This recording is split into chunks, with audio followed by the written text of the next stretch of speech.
Habt ihr eigentlich gewusst, dass das, was ich jetzt hier erzähle, das letzte Mal ist, dass ich den Satz gesagt habe am Anfang von unserem Podcast wahrscheinlich. Weil eigentlich sollte es nie irgendwann durch einen Jingle ersetzt werden, gell? Und nicht mehr durch Facts. Ja. Ich hasse mich. Weißt du, wir haben es gerade vorhin besprochen, aber mir vertätscht es fast vor Lachen. Das ist so blöd. Und herzlich willkommen bei der Staffel 2 vom Brotkasten. Guten Morgen zusammen. Merci vielmals für die Einleitung. Ja, bitte, gerne. Kann mir sehr viel Dankeschön. Mühe geben. Danke für die Inspiration. Bist du so blöd? Aber ich glaube, das macht uns auch so ein bisschen sympathisch. Ich hoffe es. So das Homer Simpson-Flair. So ein bisschen der... So. Du kannst ihm nicht böse sein, obwohl er manchmal einfach nicht so gescheit ist. Also gut, ich will jetzt nicht sagen, dass wir dumm sind. Ich wollte gerade sagen, hast du uns zu dumm genannt? Also dich auch nicht. Mhm, Ich bin manchmal bin ich gerne ein bisschen blöd. Aber nur Nein. manchmal. Nein. Absolut nicht. Mal zum anderen Leute fragen. Wenn sie mir auf den Sack gehen, stelle ich mich auch extra dumm. Das ist aber eigentlich etwas Gutes. Ja, eben. Also, das ist ja eigentlich wieder gescheit. Ja, gell. Du bist ein Genius. Du bist ein Genius. Also, manchmal fühle ich mich wirklich wie ein Wizard. Einfach wie so ein Magier. Ohne Scheiß. Aber das hat auch schon damit angefangen. Wir gehen mal schnell zurück. Oder willst du noch irgendetwas sagen, bevor ich hier in Nostalgie schwelge? Ja, grüezi wohl. Auch von mir. Schön sind ihr da. Das ist Season 2, Episode 1. Ja, die erste Episode von 2025. Ich freue mich mega. Also, Ja. so richtig. Du hast vorhin schon gesagt, du hast dich die ganze Woche drauf gefreut. Hey, absolut. Das ist einfach. Wir haben zwar Anfangs Monat den Brunch-Stream gehabt, was by the way richtig geil war, dank allen, die dort vorbeigeschaut haben. Es ist einfach wieder saumässig lang gegangen und wer den sehen oder nachschauen, ich bin tatsächlich die Woche oder letzte Woche gefragt worden, wo man den nachschauen kann. Gibt es auf YouTube die ganzen 6 Stunden irgendetwas sind es, glaube ich, könnt ihr euch dort reinziehen. Also das sind fast nicht ganz 3 Podcast-Episoden. Kommt darauf an, wie fest dass wir uns dann steigern das Jahr. Genau. Aber das könnt ihr dort nachschauen auf YouTube. Ja. Also, aber wie gesagt, ich freue mich mega. Ich bin immer nur. Ich habe es gestern im Stream gesagt, es ist so ein Projekt, das ich einfach mega gerne mache. Ja, es ist ein cooles Projekt, weil du kannst es alles mit allem mega gut verbinden, gell? Ja. Ich bin richtig froh, dass du angefangen hast. Also wirklich jetzt. Es ist. Aus einer dummen Idee. Ja, dummen Ideen. Sind wir wieder. Eigentlich ist es nicht dumm gewesen, es ist Genius. Das ist, ja, also eben, ich glaube, das ist eine von meinen besten Ideen, die ich je hatte. Also, wo einfach mal blödsinnig aus meinem Maus gekommen ist. Das ist es.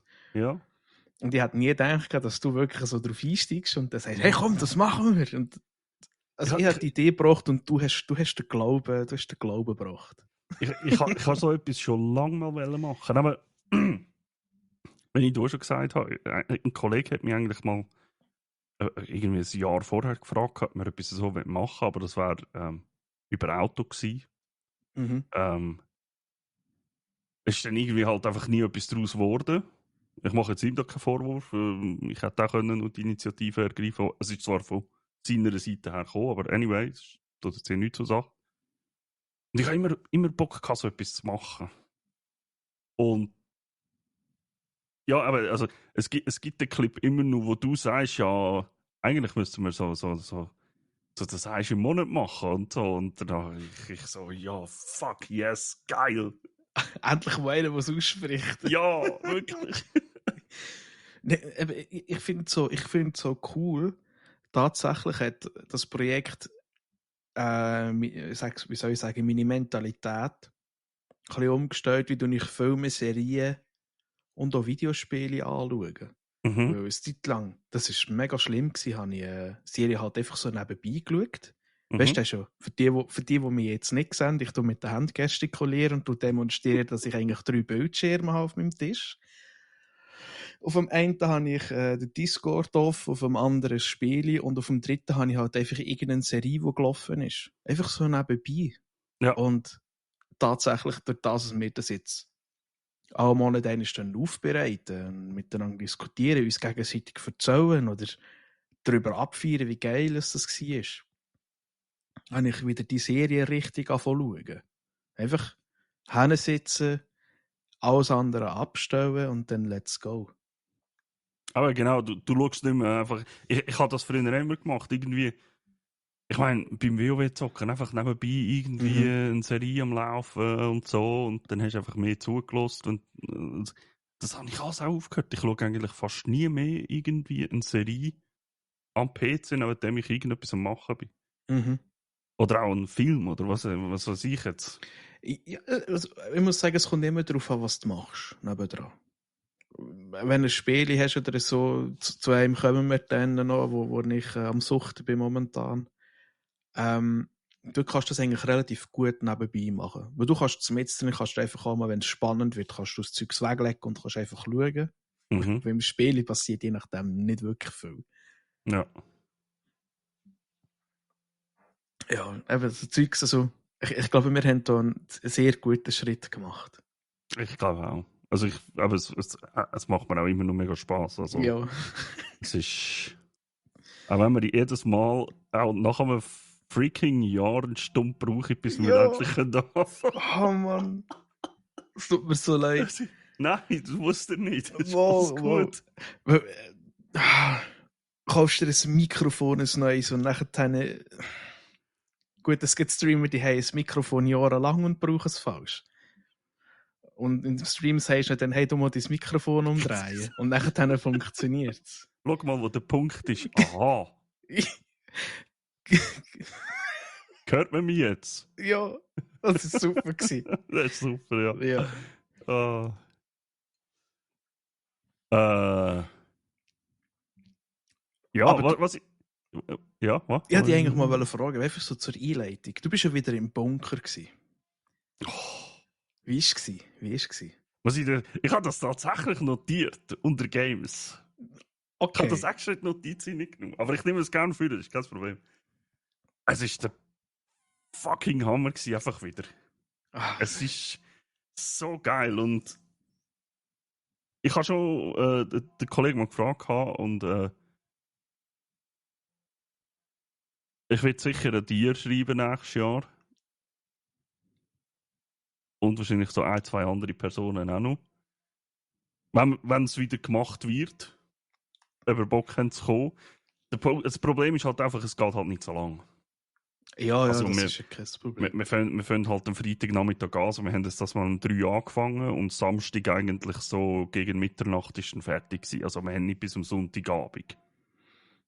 Das ist dann halt, und je nachdem wie lange halt wir es anreisen und dann hast du dann keinen Bock, den ganzen PC mitschleppen, nur wegen dem und das ist dann auch völlig in Ordnung, also das ist natürlich klar, aber ja, nichtsdestotrotz, es ist einfach geil gewesen, in dem Bunker runterzuzocken.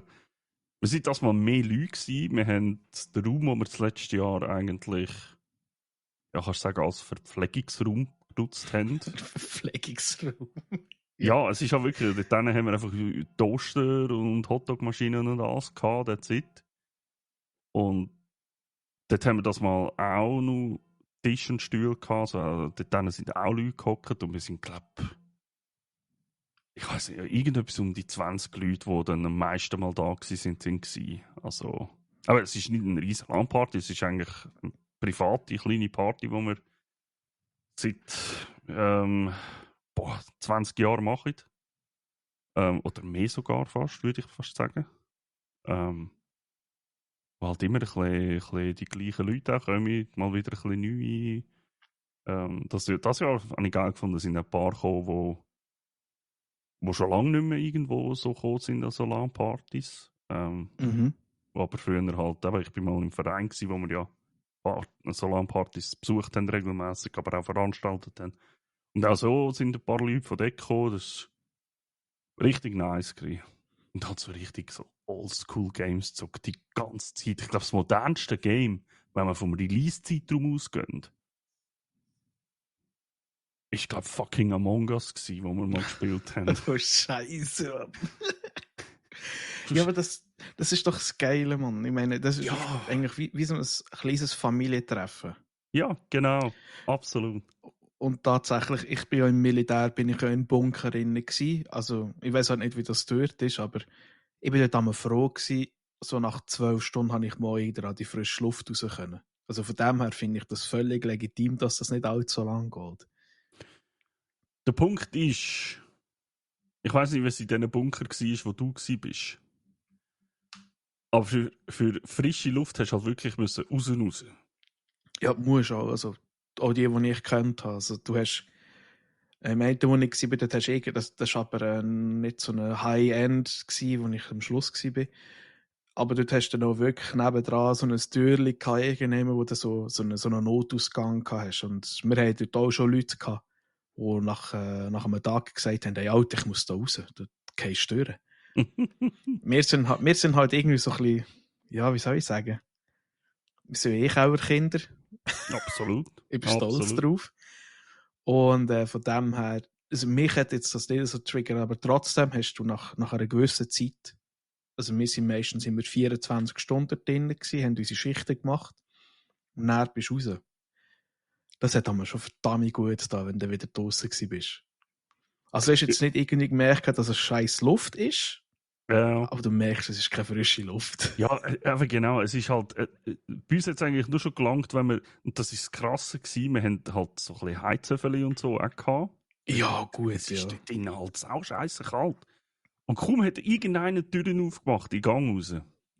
Jetzt einfach, hast du gemerkt, was macht, wusch, so eine schwallkalte Luft kommt rein. So, Oh. aber halt so, ich weiß auch nicht, wenn ich es erklären soll, es ist jetzt nicht gerade abgestanden gewesen, aber du hast gemerkt, es ist einfach so feuchte Luft aus dem Berg raus und so. Ja.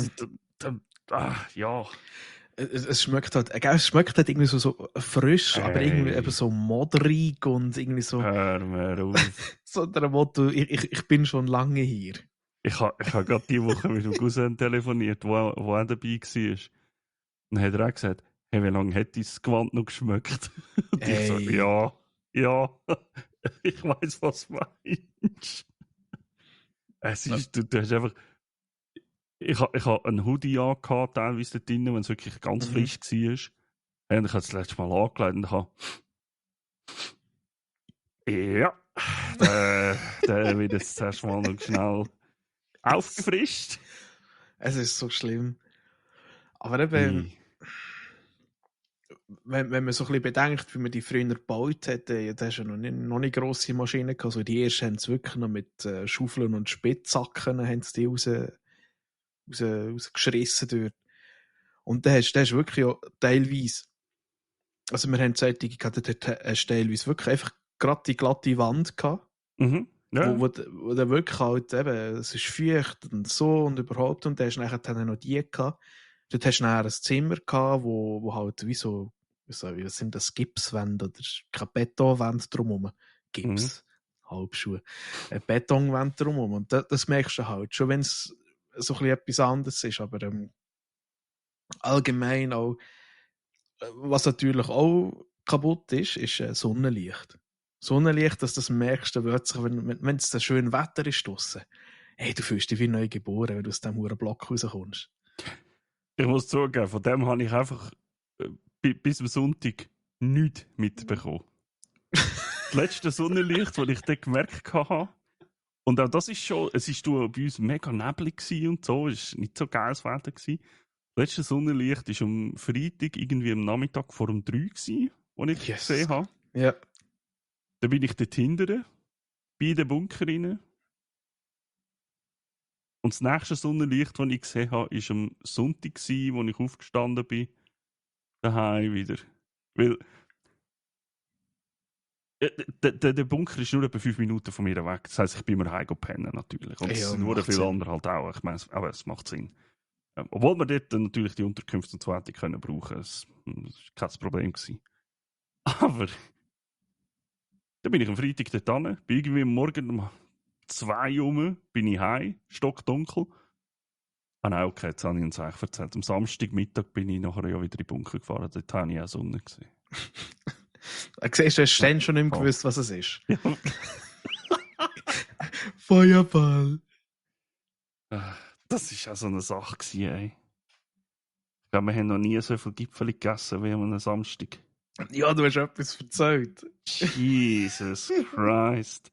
Da hat halt jeder gedacht, cool, ja, jetzt wenn ich morgen schon da wieder hingehe, ich bringe noch eine Ladung Gipfeli mit. Ein Gipfeli hat, glaube ich, gelangt. Natürlich immer Ja, einen Sack genau. mitgenommen, oder? So Ja. 100 Gipfel oder so. Ja, aber aber das wirklich ist doch schlussendlich etwa 100 Gipfeli. Ich bin reingekommen, da hat er gesagt, ja, nicht du auch noch. Dann schaue ich auf den Tisch und liege dort einfach schon irgendwie 4-5 Säcke voll Gipfeli. Jetzt Geil wäre gewesen, wenn das halb im gleichen Bäcker wäre, zu holen. Der hat auch 3 Jahresumsatz gemacht an diesem Wochenende. Es sind 2 Bäckerien gewesen. Muss aber sagen, die eine Bäckerei, dort hat es halt mehrere Filialen. Also ich habe sie nicht am gleichen Ort geholt wie andere wahrscheinlich. Okay. Weißt du, so. Aber ja, nichtsdestotrotz, die 2 haben dann gut verdient an uns. Der hat sich sicher gedacht, du, was ist los? Hey, heute können wir noch so viele Gipfel holen. Huere geil, Mann. Voll. Aber das ist eben schön, das ist eben cool. Was aber, und das muss ich schnell erwähnen, was aber der Pain ist an einer LAN-Party im Bunker, wenn du aufs WC musst. Du bist dich jetzt so schön einigermaßen, du hast da den durch Heizöffel und PCs aufgewärmten Raum. Ist so ganz gemütlich dort. Und dann denkst du, jetzt muss ich mal aufs WC. Gehst aufs WC.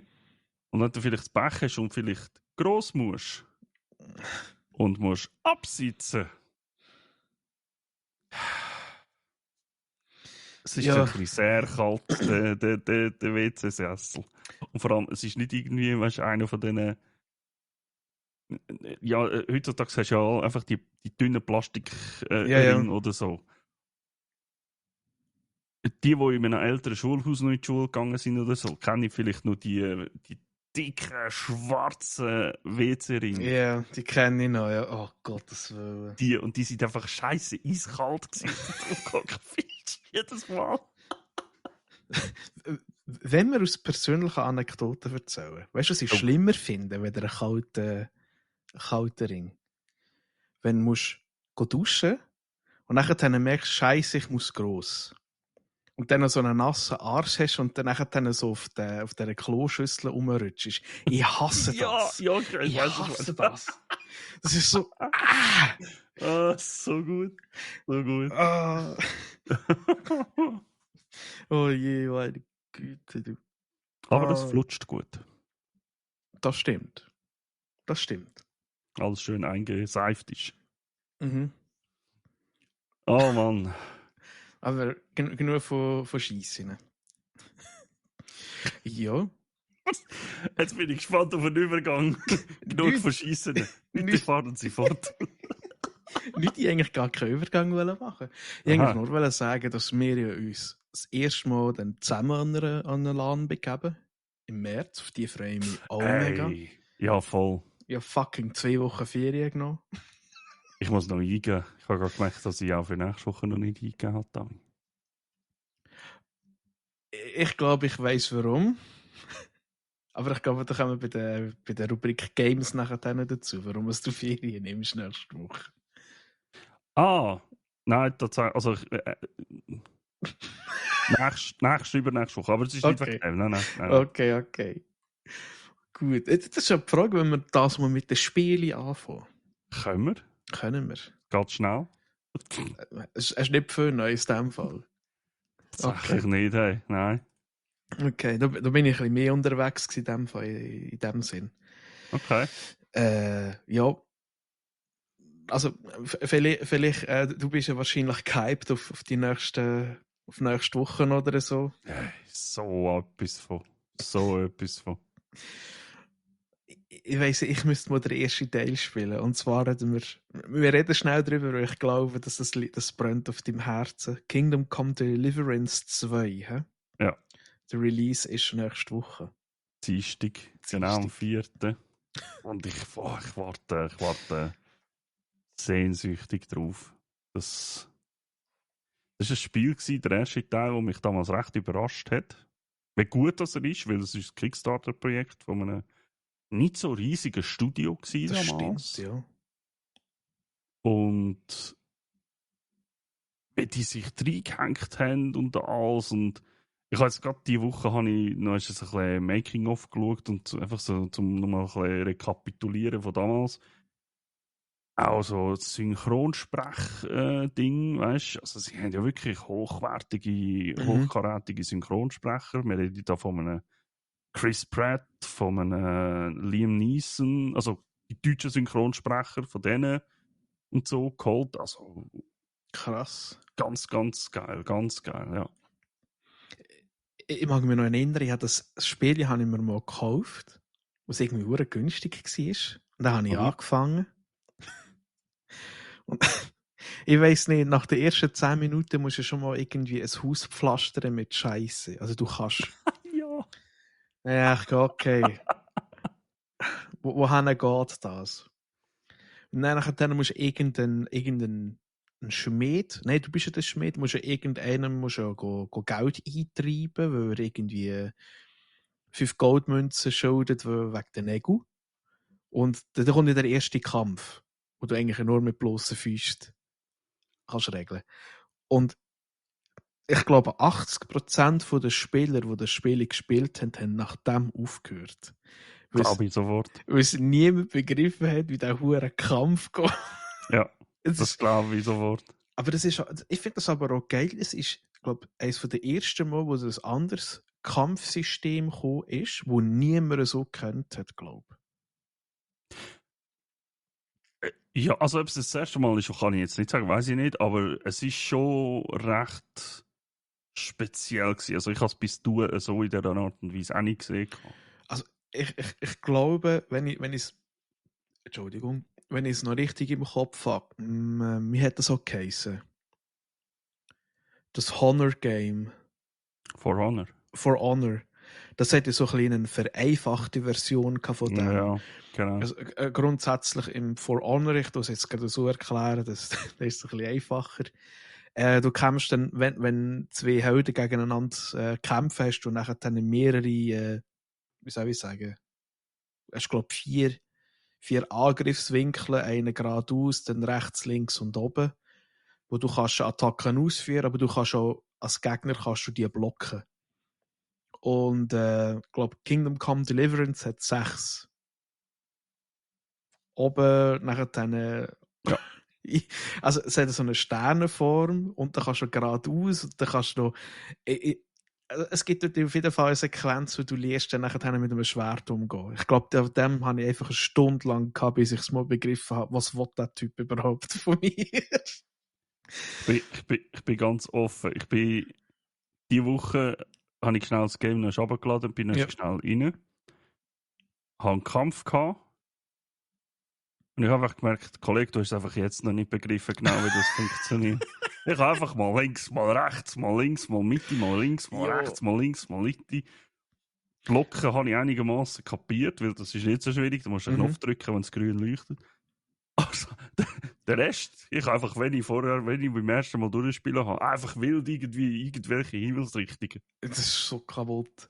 Aber es steht auch der Schwierigkeitsgrad auf einer ziemlich hohen Stufe. Ja, weil es ist halt wirklich so, nicht, dass du irgendwie so gegen 30 Leute einfach runtermähen kannst, sondern wenn sie jetzt zweite hoch sind, hast du schon praktisch verloren. Also vor allem am Anfang. Also du bist ja nicht festgelegt auf das Kampfsystem, bös gesagt. Genau. Du kannst, wie die meisten Games, wie so Souls-Games auch, du kannst wieder Gegner anvisieren und dann taucht der Stern auf. Du kannst aber einfach auch Hells Blazing mit dem Schwert fuchteln auf die Leute los. Also es ist völlig egal. Spin to win. Genau, ja. Einfach gut durchdrehen. Aber was ich halt auch mega cool gefunden habe, ist so ein bisschen wirklich so ein RPG von dem. Ja. Es reagiert darauf auch zum Beispiel, wenn du irgendwie gerade bist schlägeln und voller Blut ist Ja. und irgendwann hingehst in so ein höchstes Haus und dann sagst, hey Leute, hallo zusammen, dann schauen die dich an und denken so, Alter, der geht sich nicht mal waschen.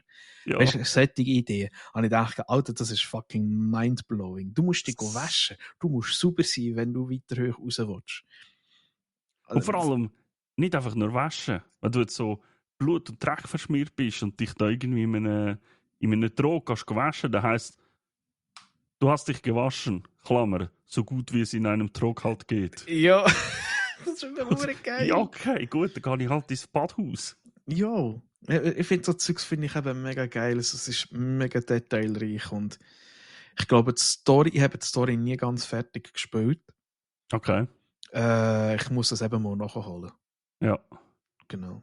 Also sehr zu empfehlen. Also, aber ich habe das Kickstarter damals, ich habe ganz früh schon Zugang gehabt zu den ersten Alphas und so, wo du ein bisschen hast können, schauen, wie wird es aussehen, vielleicht so das erste Dörfli hast gesehen und so. Damals, ich weiss noch, es hat gelaggt und gemacht und jeder hat gesagt, Alter, so kannst du das doch nicht spielen. Und dann haben die Entwickler gesagt, Kollegen, das ist erstens ein Alpha und zweitens, bis das Game rauskommt, haben wir alle bessere Hardware. Ja.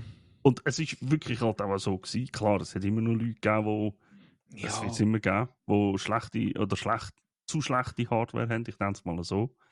Aber also, ich habe eine riesen Freude an diesem Game. Es ist so gut. Du kannst Stunden dort drinnen verbraten, wie blöd. Wie heisst der Hauptcharakter nochmal? Der Henry. Der Henry. Also Heinrich im Deutschen. Heinrich. Der Heinrich. Es ist ja. Also ich würde es mir sicherlich auch nochmal geben. Irgendein ist. Sehr zu empfehlen. Ja. Ja. Fun Fact, das habe ich nie gemacht. Vielleicht mache ich das dann irgendwann mal noch. Es gibt einen Teil, und das ist jetzt nicht ein riesen Spoiler oder so, also wer das Eis noch nicht gespielt hat,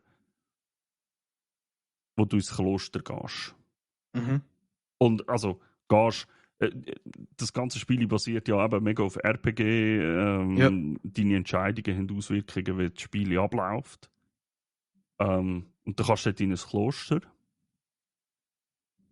Und ich bin halt, also ich glaube, ich habe es falsch gemacht oder so, habe ich das Gefühl. Weil ich bin einfach, du wirst dann eigentlich, deine Aufgabe ist eigentlich, dort drin etwas zu machen. Gleichzeitig sagt er aber immer das Game, ja, jetzt ist Zeit zum Beten, jetzt ist Zeit zum Essen, jetzt ist Zeit für dein Studium, jetzt ist Zeit zum Schlafen, jetzt ist Zeit zum Aufstehen, jetzt ist Zeit zum Beten, jetzt ist Zeit zum Essen, jetzt ist Zeit zum Studium, jetzt musst du schlafen.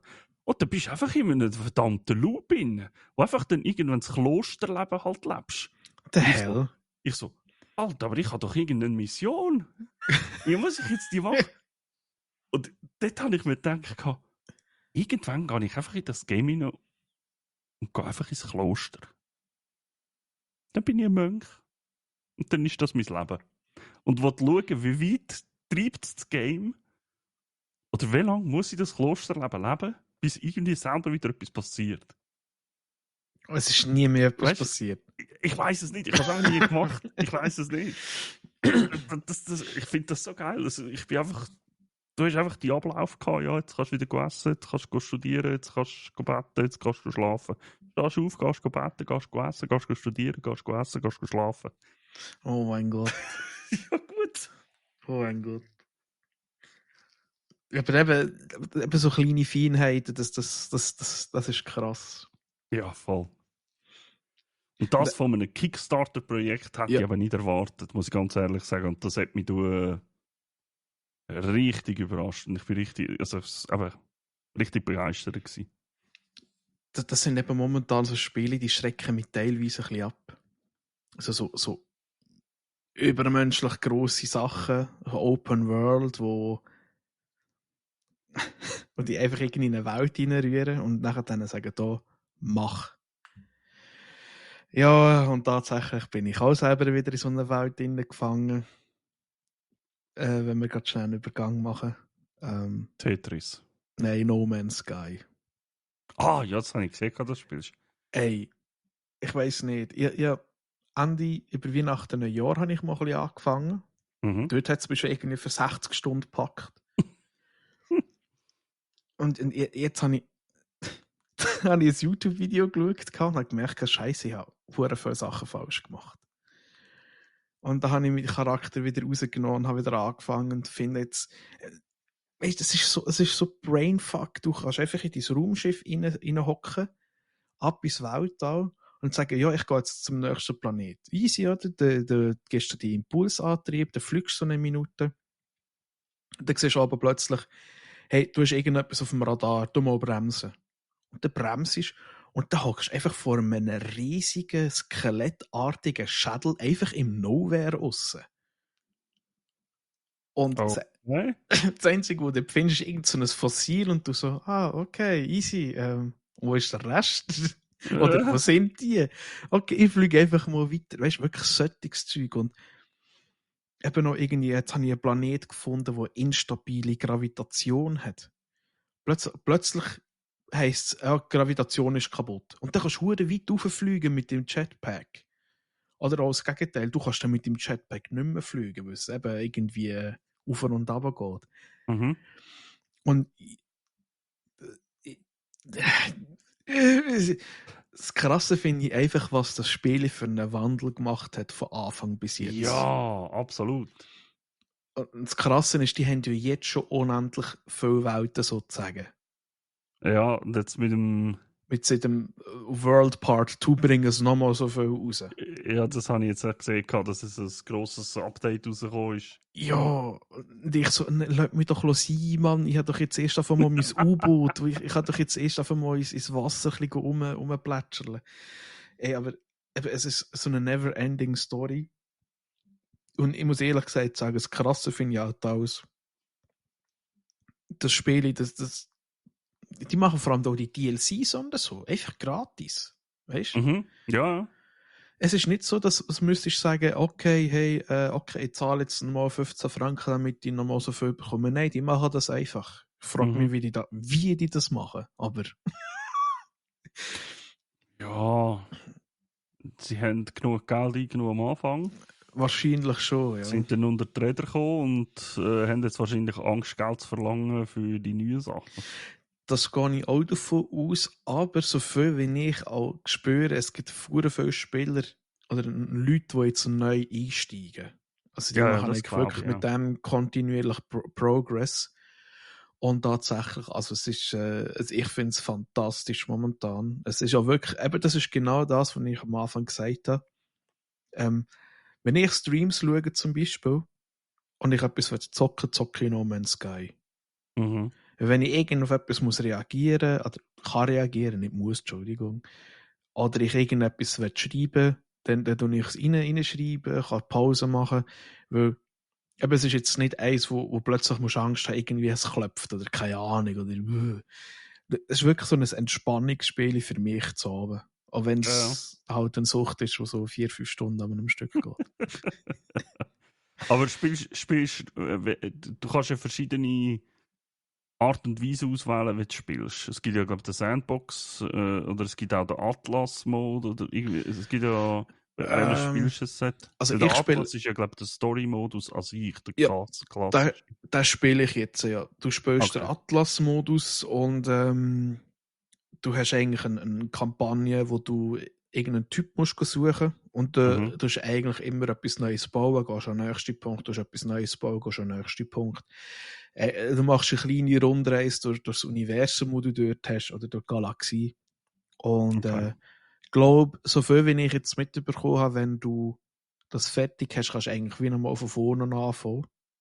Mhm. Und du bist halt einfach dann plain in deinem Universum drin. Also für die No Man's Sky spielen, die erkennen, welches System mir gehört, weil ich habe es angeschrieben mit Ullenbullen Region XY. Ich habe mir einfach gesagt, Alter, wenn ich dort schon im Zeug so umeinander fliege, ich will mich irgendwie verewigen. Und das heisst, ich will einfach alle Systeme, die ich Aber besucht habe, heissen Ullenbullen irgendwie. es steht ja nicht schon nachher dran, entdeckt von Ullenbullen. Das ist mir gleich, das ist mein Universum. Das ist mein Sonnensystem. Oh, Aber Mann. es ist faszinierend. Eben für alle die etwas ein bisschen suchen, was ein bisschen chillig ist, nehmen das. Auch die gerne so ein bisschen entdecken. Eben, ich glaube, wo wir im Discord drin waren, habe ich gesagt, so, what the fuck, im No Man's Sky gibt es so hure Dune-Würmer. Ja, genau. Und es plötzlich, der ganze Planet hat zittert und plötzlich siehst du so einen hohen Wurm vorbeifliegen und du so, what the fuck? Ja. Die habe ich auch schon gesehen, tatsächlich. Ja. Das ist wirklich krass. Es ist fantastisch. Ja. Aber ich glaube, fast so fantastisch wie No Man's Sky ist auch ein Spiel, das du spielst. Im Moment gerade. Für die dich auf Twitch verfolgen, die wissen es. Bin jetzt davon ausgegangen, du machst es dann noch, weiss ich, wie weiter mit Games, aber Also ja, ich habe schon noch ein paar, aber ich glaube, ich tue es nachher dann auf 1 runterschrumpfen.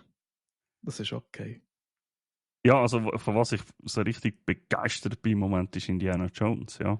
Und Ja. der grosse Kreis. Das ist, boah. Choo-choo. Ich bin zuerst. Ich habe gehört, ja, es kommt raus. Ich habe ein bisschen etwas angeschaut davon, um einfach zu sehen, weil es hat ja am Anfang geheißen, du brauchst einen halben NASA-PC, um das zu spielen und so. Die offiziellen Anforderungen sind ja gewesen, wenn du mit Raytracing willst, musst du unter den 4090er nicht etwas machen. Ja, kann ich mir gut vorstellen. Ich habe es mal ein bisschen ausprobiert. Das ist also verdammt fordernd. Meine Kiste hat recht drehen, aber es ist gelaufen. Nichtsdestotrotz, also jeder, der Angst hatte von dem, hey, das läuft auch auf weniger guten Maschinen tatsächlich. Es ist sehr gut. Ich habe mir das so angeschaut, was rausgekommen ist. Ein bisschen Reviews geschaut, ein bisschen 1, 2 Streams geschaut. Wie ist es wirklich? Weißt du, also das Ich-Perspektive-Gameplay vor allem, so mit dem Kampf und so. Und Alter, es ist wie wenn du mal drin bist, es ist wie in einem freaking Film. Hey. Das kommt mir auch so über, wenn ich dir zuschaue beim Spielen. Ja, es ist klar, kannst du selber rumsäckeln und so. Du hast ein bisschen ein gewisses Exploring oder ja, ich nenne es jetzt mal Open World. Du kannst theoretisch fast überall an in dem Gebiet, wo du gerade bist. Aber trotzdem, wenn du dann deine Missionen machst, sei es die Hauptstory oder die Feldforschungen und so, mit den Zwischensequenzen, die du alle hast und so, und dann mit dem Gameplay zwischen denen nachher wieder Zwischensequenzen und so, es ist so richtig geil zum Spielen. Vor allem, wenn du wieder irgendwie aus irgendeinem Dungeon raus musst flüchten oder so, weil du wieder aus Versehen auf einen falschen Knopf gedrückt hast oder so. Und also aus Versehen im Sinn von, die Spiele sagt halt, drück auf den Knopf und dann merkst du, oh Scheiße, hätte man vielleicht nicht müssen und dann haust du halt ab. Das ist richtig geil. Also ich bin voll begeistert von dem. Ich finde auch super, also es sind einfach nur Sachen, die ich bei dir gesehen habe und ich glaube, das habe ich auch in die Chat mal reingeschrieben. Ich finde es mega krass, wie gut, dass sie auch den Humor vom Spiel, von den Filmen ins Spiel integrieren. Voll. Der ganze Humor und auch, das finde ich aber nicht interessant. Ich weiß es nicht, aber ich würde behaupten, es sind sogar Soundeffekte aus dem Film halt reingenommen. Wenn du einem eins schlägst, stöhnt es halt wie so eine 80er-Jahre Faustpumpe. So Basch. Ja, genau, das ist einfach geil. Weißt, also ich könnte mir gut vorstellen, dass sie dort einfach die Sounds aus dem Film genommen haben und da ins Spiel jetzt eingeführt haben. Finde ich super. Es ist richtig gut. Es ist richtig gut. Finde ich super, so Zeug. Das ist einfach der Viertelflot Wahnsinn. Also eben das, was ich bei dir gesehen habe. Ja, also ich empfehle es auch jedem, wenn er es spielen will. Und ich bin jetzt kurz vor dem Ende wahrscheinlich, so wie es aussieht. Ja. Also ich mache jetzt morgen nochmal und ich hoffe, dass ich es morgen fertig mache. Ist wahrscheinlich ein Problem. Ja, ich will es beenden, bevor ich mit Kingdom Come anfange. Das habe ich morgen genau noch die Möglichkeit. Oh je, kannst du sein. Und das hure umgespoilern. Weißt du, es können vielleicht mal Leute vorbeischauen, die sagen, hey, ich will es eigentlich selber spielen. Also, einer, der sagt Ja. immer, hey, okay, ich gehe jetzt in Lurk, weil ich will das mir selber auch noch gönnen. Das ist voll okay, habe ich überhaupt kein, verstehe ich voll, mache ich auch so. Wenn ich Mhm. irgendjemandem zuschaue und ich sage, hey, ich wäre jetzt eigentlich gerne noch da, aber ich will es halt selber erleben. Ich will jetzt nicht die ganze Geschichte schon kennen. Und dann, ja, hau ich ab. Und dann gibt es halt gewisse andere Leute, die sagen, ja, weißt du, eigentlich will ich es ja nicht, ich will es ja selber spielen. Aber gleichzeitig will ich gleich auch zuschauen, weil es ist hure geil. Ja, aber mir geht es ja auch so. Mir geht's ja auch so. Aber tatsächlich muss ich halt auch sagen, das ist eben das Schöne am Twitch oder den Leuten zuschauen, die ein Let's Play machen. Weil du kannst das gleich das komplette miterleben und du musst es halt, also, ja, dann muss es halt selber auch nicht spielen. Irgendwie. Es hat nicht eine Sache. Aber Ja. es ist gleich, du hast gleich den kompletten Spass und vor allem auch, je nachdem mit jemandem, wo du auch gerne so etwas teilen. Darum schaue ich auch bei dir und bei niemand anderem, weil ich gerne bei dir im Stream bin. Oh. Geh schauen beim Blackjack in Twitch und so. Schleichwerbung. Schleichwerbung. Nein, es ist, also, das ist, ich finde es vor allem auch ein recht guter Release. Ja, es hat seine Fehler. Ich habe auch schon das Gefühl gehabt, ich bin so einer in der Grenze. Es gibt gewisse Bugs, wo im Moment verhindern, dass du 100% kannst erreichen und so, oder dass du überhaupt weiterkommst bei gewissen Spielern. Ist effektiv so. Klar, ist unschön, aber alles in allem ist es ein recht stabiler, guter Release. Weißt, also Ja. es läuft gut, wenn du deine Einstellungen vernünftig einstellst. Also Ja. wenn ich Path Tracing auf Ultra stellen und so, dann habe auch ich nur knappe 60 FPS, wenn überhaupt. Ja, aber eben. Aber das brauche ich nicht. Und ja, also, und es ist nie abgestürzt. Es ist eigentlich tragisch, dass man so etwas muss erwähnen muss, aber es ist leider heutzutage ein bisschen so. Das ist es so, ja. Es ist mega krass, dass es eigentlich etwas Gutes ist, dass du kannst sagen, hey, das Spiel ist mir noch nie abgestürzt. Oder ich habe noch nie Bugs gehabt oder Ja, sonst genau. irgendetwas. Gut, gestern hatte ich einen gehabt, aber da bin ich selber schuld. Bin in einer Tür stecken geblieben, weil ich Schiss hatte, weiterzulaufen. Oh Mann. Ja, ich habe gesehen, ich bin in den Raum reingekommen und gesehen, da hat es so Löcher in der Wand links und rechts. Und der Boden sieht jetzt aus, als ob das irgendwie so Plättchen wären. Aha. Dann bin ich einfach mal stehen geblieben und der hure NPC läuft weiter, die anderen draussen.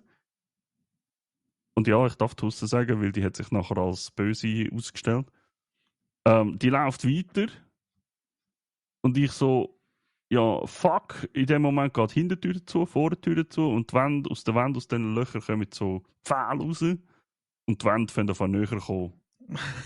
Und ich stecke einfach in der Tür fest, die Tür genau dort zugegangen. Ich so, ja, fuck, was? Ich komme nicht mehr raus, ich kann mich nicht bewegen. Geil. Die Müllpresse. Und dann habe ich es irgendwann rausgeschafft. Und dann dachte ich, ja gut, jetzt stirbe ich weil die Wände kommen, die sind schon fast zusammen. Dann ist irgendwie vom Spiel her ist die Falle kaputt gewesen. Oh, Die ist nicht okay. ganz zugegangen und ist dann wieder so. Dann dachte ich, ja gut, toll. Aber ich habe voll Panik gehabt jetzt erst. Scheiße, ich kann nicht weg. Ich bin da fix. Fuck, nein. Ja, ein Spiel, das dir komischerweise am hilft. Ja, wirklich. Ja, nein, ich sage es jetzt nicht. Weil, nein, eigentlich muss ich es sagen. Es ist so Standard. Ja. Das haben wir mal beim Baldur's Gate 3. Ja, ich habe das B-Wort wieder ins Mund genommen. Baldur's Gate 3. 2025, aber wir kommen immer noch nicht davon weg. Okay. Das ist unglaublich. Das war irgendwie ein Bossfight, wo plötzlich irgendwie das Spiel hat irgendwie gepackt. Oder nein, ich glaube, ich habe das Spiel irgendwie so halb kaputt gemacht. Weil es gibt ja irgendeinen, Achtung, Spoiler, hä? Es gibt irgendeinen, gibt so einen Kampf, wo du gegen einen Vampir kannst schlägeln. Die Hauptstory vom Astarion. Also das ist nicht der Kampf gegen, wie heißt der jetzt schon wieder? Irgendetwas mit R, glaube ich. Raphael. Nein, es ist nicht gegen Raphael. Gegen den haben wir nicht gekämpft. Okay.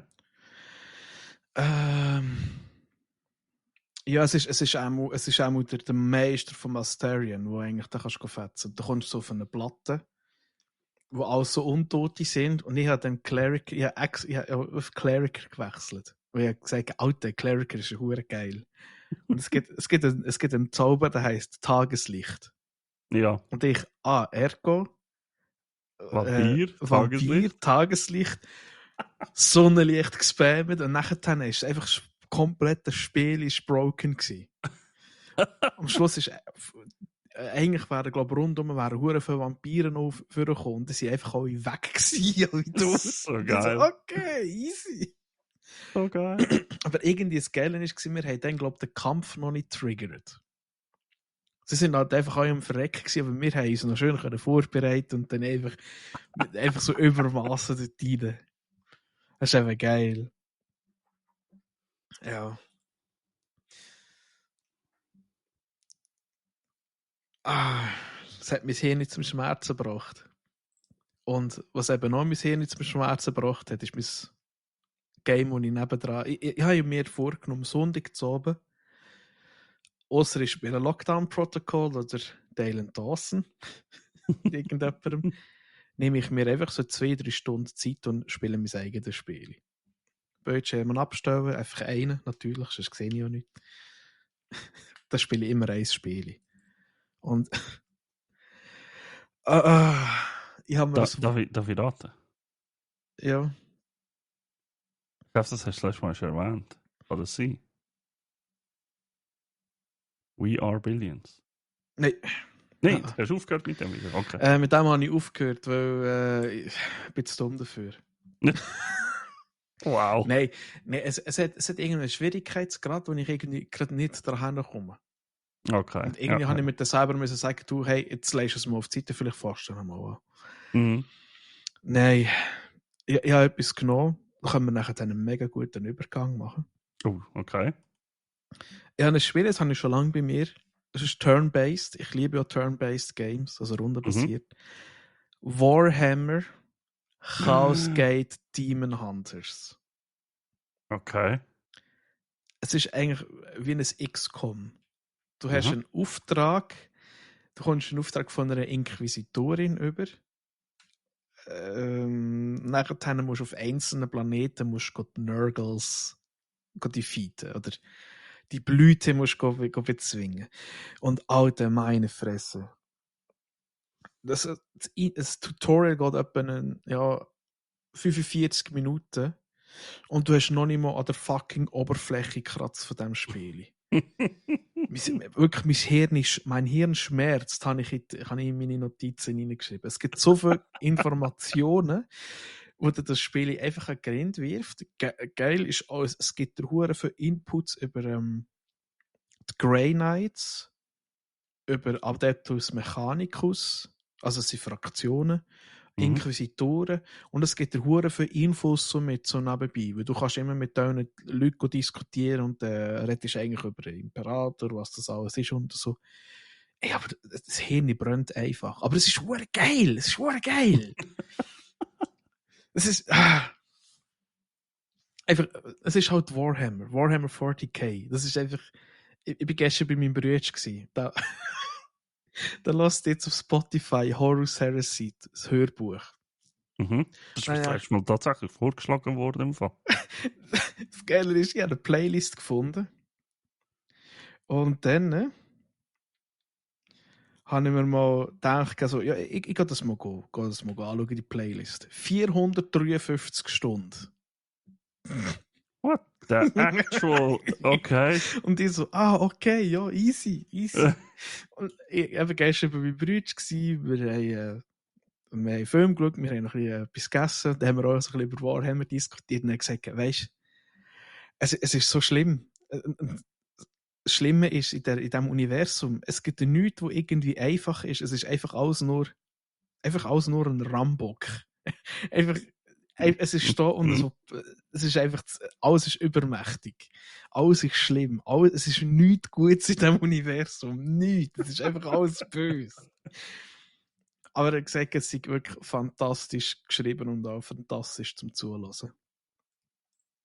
So von wegen, es ist alles so viel. Ich habe immer das Gefühl, egal was ich sehe von Warhammer, sei das jetzt so ein Game oder ja, aber irgendein Hörbuch oder irgendein so ein paar Clips, also egal was, sobald du mit dem irgendwo in Berührung kommst, wirst du einfach bombardiert mit Lore.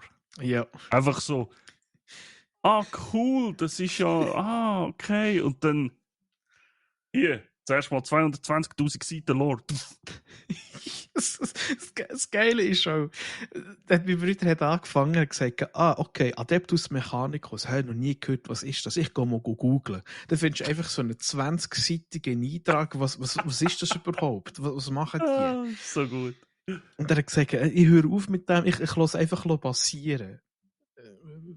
Wer ist der Horus? Wer ist der Imperator? Warum sitzt er in einem Stuhl und ist tot? Warum lebt er überhaupt noch?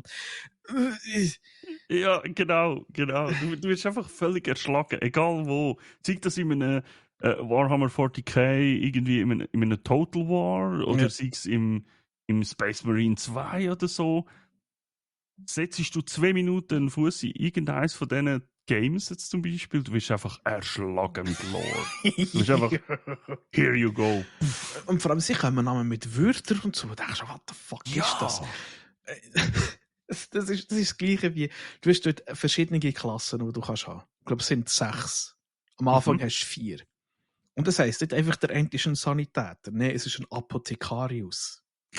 Das finde ich aber so geil, die Worterfindungen, weißt du? Ja. Nein, das ist kein Arzt. Das ist der Apothekarius. Du so, okay, easy. Du suchst die ganze Zeit nach S, nach Sanitäter oder so, nach Sani. Nein, Apothekarius. Aber eben, es ist ein geiles Game. Ich werde das definitiv noch einmal von vorne anfangen, damit ich genau weiß, was ich mache, weil im Moment habe ich keine Ahnung, was ich mache. Ich habe dann nachher mal gegoogelt, so, hey, wie ist so beginnerfreundlich? Und die Webseite vom Spiel selber gibt dir hure viele Beginner-Guides, weil die auch selber gemerkt haben, ist auch ein bisschen schwierig. Bit too much. Ja. Das ist so geil. Aber eben, Warhammer ist es. Also, frage mal gerade schnell, Query, hast du noch etwas über Games? Wahrscheinlich nicht. Eigentlich nicht, nein. Weil sonst würde ich einen Übergang machen.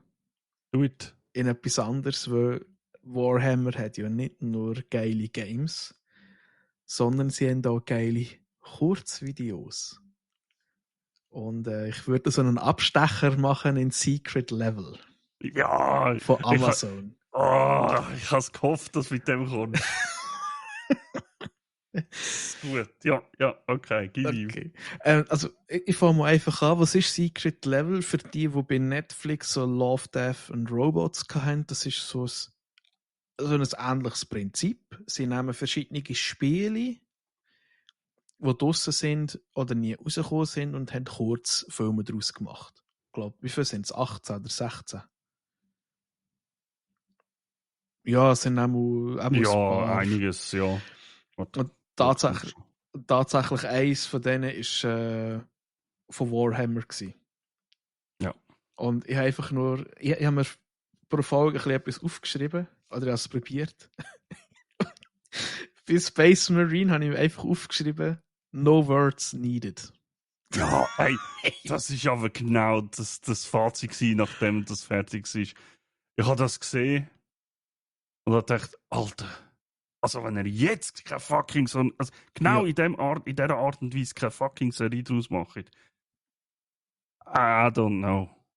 Ich weiß auch nicht. Das ist so Es ist genauso wie die Spiele. Du wirst einfach mit Zeugs bombardiert, aber das Einzige, was in deinem Kopf innen rumgeistert ist, meine Fresse, ist das geil. Ja, wirklich. Wirklich. Und ich finde es auch, ich bin jetzt ja nicht, weiss nicht, wie in dieser ganzen Geschichte drin. Ich habe mir jetzt natürlich ein bisschen etwas Knowledge angeeignet, weil ich ja Space Marine 2 durchgespielt habe und so. Auch, also ich finde es einfach immer wieder geil, also es vor allem jetzt mit der kleinen Folge, also mit der kleinen Episode dort, es geht um den gleichen Charakter. Es geht um den Titus. Richtig, ja. Wieder.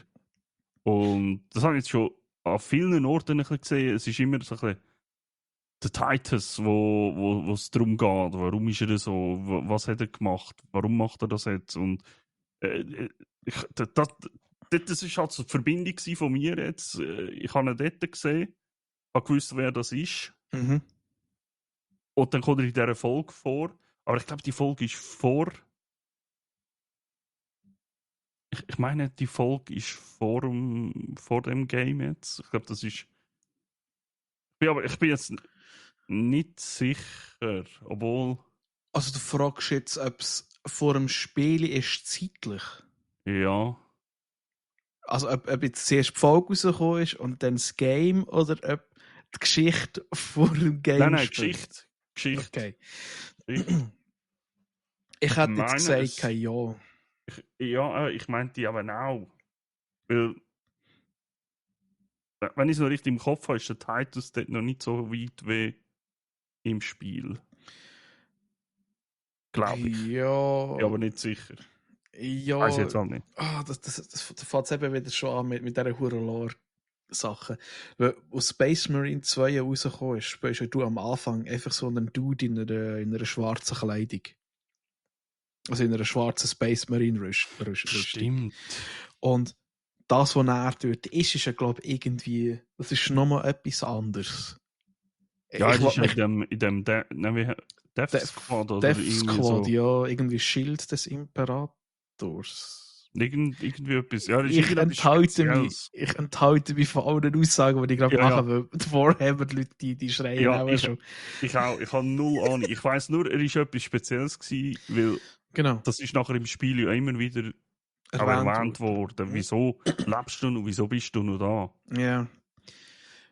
Ich glaube, der Titan ist ein guter Dreh- und Angelpunkt für Leute zum neu hinzuzuholen, weil er irgendwie greifbar ist im Moment wegen dem Space Marine Game.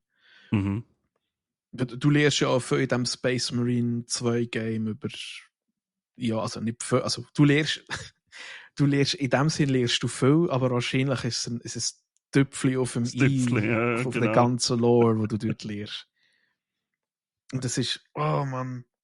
Aber eben, wenn wir ehrlich sind, das ist einfach eine geile Kurzgeschichte. Super animiert. Beplättet gsi, aber ich kann eigentlich mit gutem Recht behaupten, jede Folge davon ist sehr, sehr gut animiert. Ja, absolut. Es ist nicht immer der gleiche Stil, aber das macht es auch genau ein bisschen aus. Es ist. Ja, also es ist wirklich. Ich meine, die erste Folge. D&D. Oh. Ich habe gedacht, ja, okay, jetzt muss ich nicht mehr wieder schauen. Besser kann es nicht werden. Ja. Das war so gut gewesen. Und dann ist Sifu gekommen, New World, ist auch ganz gut gewesen. Witzig, aber... Die hat mich so verrissen. Ich habe einen Satz eigentlich immer ein bisschen vermisst. Ich habe eigentlich immer gehofft, der sagt es irgendwann.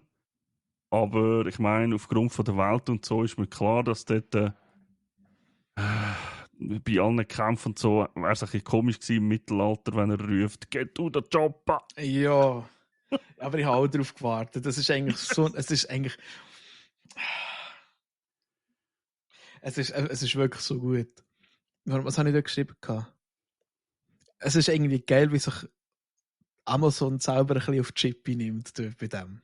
Ja, voll, absolut. Ding habe ich aber auch geil gefunden. Unreal Tournament, die Geschichte mit den Robotern. Absolut, Alter. Das war richtig geil gewesen. Hey, mega. Was ich auch... Ja. Was ich auch ganz gefeiert habe, halt einfach auch wegen dem Schauspieler, das ist natürlich ja. Liebe. Armored Core Mhm. mit dem Keanu Reeves als der Pilot von dem Mech. Es ist einfach pure Freude gewesen, das zu schauen. Ja, das Schluss war ein bisschen heftig, gewesen, wo er mit dem Finger. Ja, das habe ich auch gedacht, holy, okay, aber Okay. es war super gewesen. Ja. Super gewesen. Tatsächlich, welches es mich noch mega irgendwie so emotional gepackt hat, ist die Geschichte von Outer Worlds. Dort, wo er sich eigentlich diesen Tests stellen. Ah, ja. Die hat mich irgendwie Die ist super psychisch gewesen. kaputt gemacht. Ja. Welche das mir richtig kaputt gemacht hat, ist Pac-Man gewesen. Die ist creepy as fuck. Jo! Die ist creepy as fuck. Ich so, what the fuck passiert dort? Ja. Es ist doch eigentlich nur ein Bau, wo kleine Sachen fressen. Ja, genau. Und nachher dann hast du den Böllen dort, der immer sagt, friss, du musst stärker werden, du musst essen, und du so, ja, okay, ich spiele das Spiel nie mehr. Ja. Es ist eigentlich, weißt du siehst das Spiel und denkst nichts Böses dabei und dann kommt so eine Geschichte hinterher. Ja. Du denkst, okay. Ja, völlig überrissen. Aber, Ja. hast du noch eine? Also, weil ich das mich ein bisschen enttäuscht hat, aber nur weil sie nicht mehr gezeigt haben, war Mega Man gewesen. Ja. Die ist hure abrupt fertig gewesen. Ja, das hätte ich. Ja. Es ist genau, also von mir her, genau dann, wenn es spannend wird, hört sie auf. Ja. Das hat mich so schade gedacht, weil eigentlich ist die hure gut gewesen. Und nachher dann, Voll. Weil ich als mich tatsächlich, ich bin hure überrascht gewesen nachher, emotional recht, wenn es nicht mitgenommen hat, aber berührt hat, ist die letzte ja, Playtime. ja, Aus mehreren Gründen. Einerseits hat es mich fast verbraten zwischen denen, weil ich habe gedacht, das kann jetzt nicht sein. Fucking hell nochmal. for Democracy. Ich bin auch dir vorne dran geguckt und plötzlich siehst du die Typ und ich so, what the fuck passiert jetzt? Ich habe zuerst gedacht, ist das jetzt irgendwie, geht es jetzt um Helldivers oder hä? Ich komme nicht mehr raus. Und vor allem, es ist so geil, die kommen immer wieder vor. Einfach wieder, plötzlich kommen die aus dem Nichts, kommt die Truppe wieder und so völlig planlos. Es ist so witzig. Ja, es ist so gut, ja. Aber nein, es ist tatsächlich einfach, also vor allem erst am Schluss, wirklich ganz am Schluss, ist mir, und ganz offen zugegeben, fast das Tränen über die Backen gelaufen. Weil die Folge, das hat mir wirklich erst am Schluss, ist mir das so richtig bewusst worden, die Folge ist einfach eine absolute Hommage, egal ob PlayStation, PC, whatever. Klar, es ist jetzt nicht hauptsächlich um PlayStation und Sony gegangen, es sind alles solche Games gewesen. Aber es ist einfach ein fucking Hommage an die ganze Gamer-World, sage ich jetzt mal. Einfach so, du hast von allem etwas hin. Du hast einen Johnny gehabt, du hast einen Kratos gehabt, eben die Helldivers hast gehabt und so weiter. Du hast von Journey, Little Big Planet, Colossus und genau. Einfach, es ist durchs Band einfach. Und die letzte Szene dort zeigt halt wirklich, du siehst so viele verschiedene Charaktere aus so vielen verschiedenen Welten von Games. Das hat mich tatsächlich, und ich glaube, das ist aber auch das Alter, wo wir halt einfach, wir sind ja so lange in dieser Welt unterwegs, wir kennen viel von diesen Geschichten, von diesen Charakteren und so.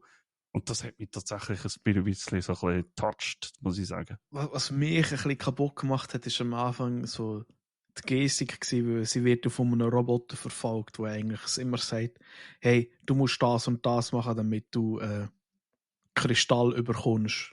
Ah, ja. Du brauchst Kristall, damit du das Zeugs kannst aufbessern. Und das hat sich so ein bisschen angefühlt wie so Microtransactions in meinen Augen. Und dann muss ich sagen, es ist schon krass. Und nachher wird wird ja die Frau dort wird ja nachher dann eigentlich so in ihr Spielzimmer zurückgeschickt, wo nachher dann siehst, hey, sie gamet die ganze Zeit und eigentlich ist das wirklich nachher dann auch dort ist mir der Knopf dann aufgegangen, wo die zwei Helldivers sich nachher dann so die Bromance geben und sagen, hey, das war jetzt eine geile Session gewesen.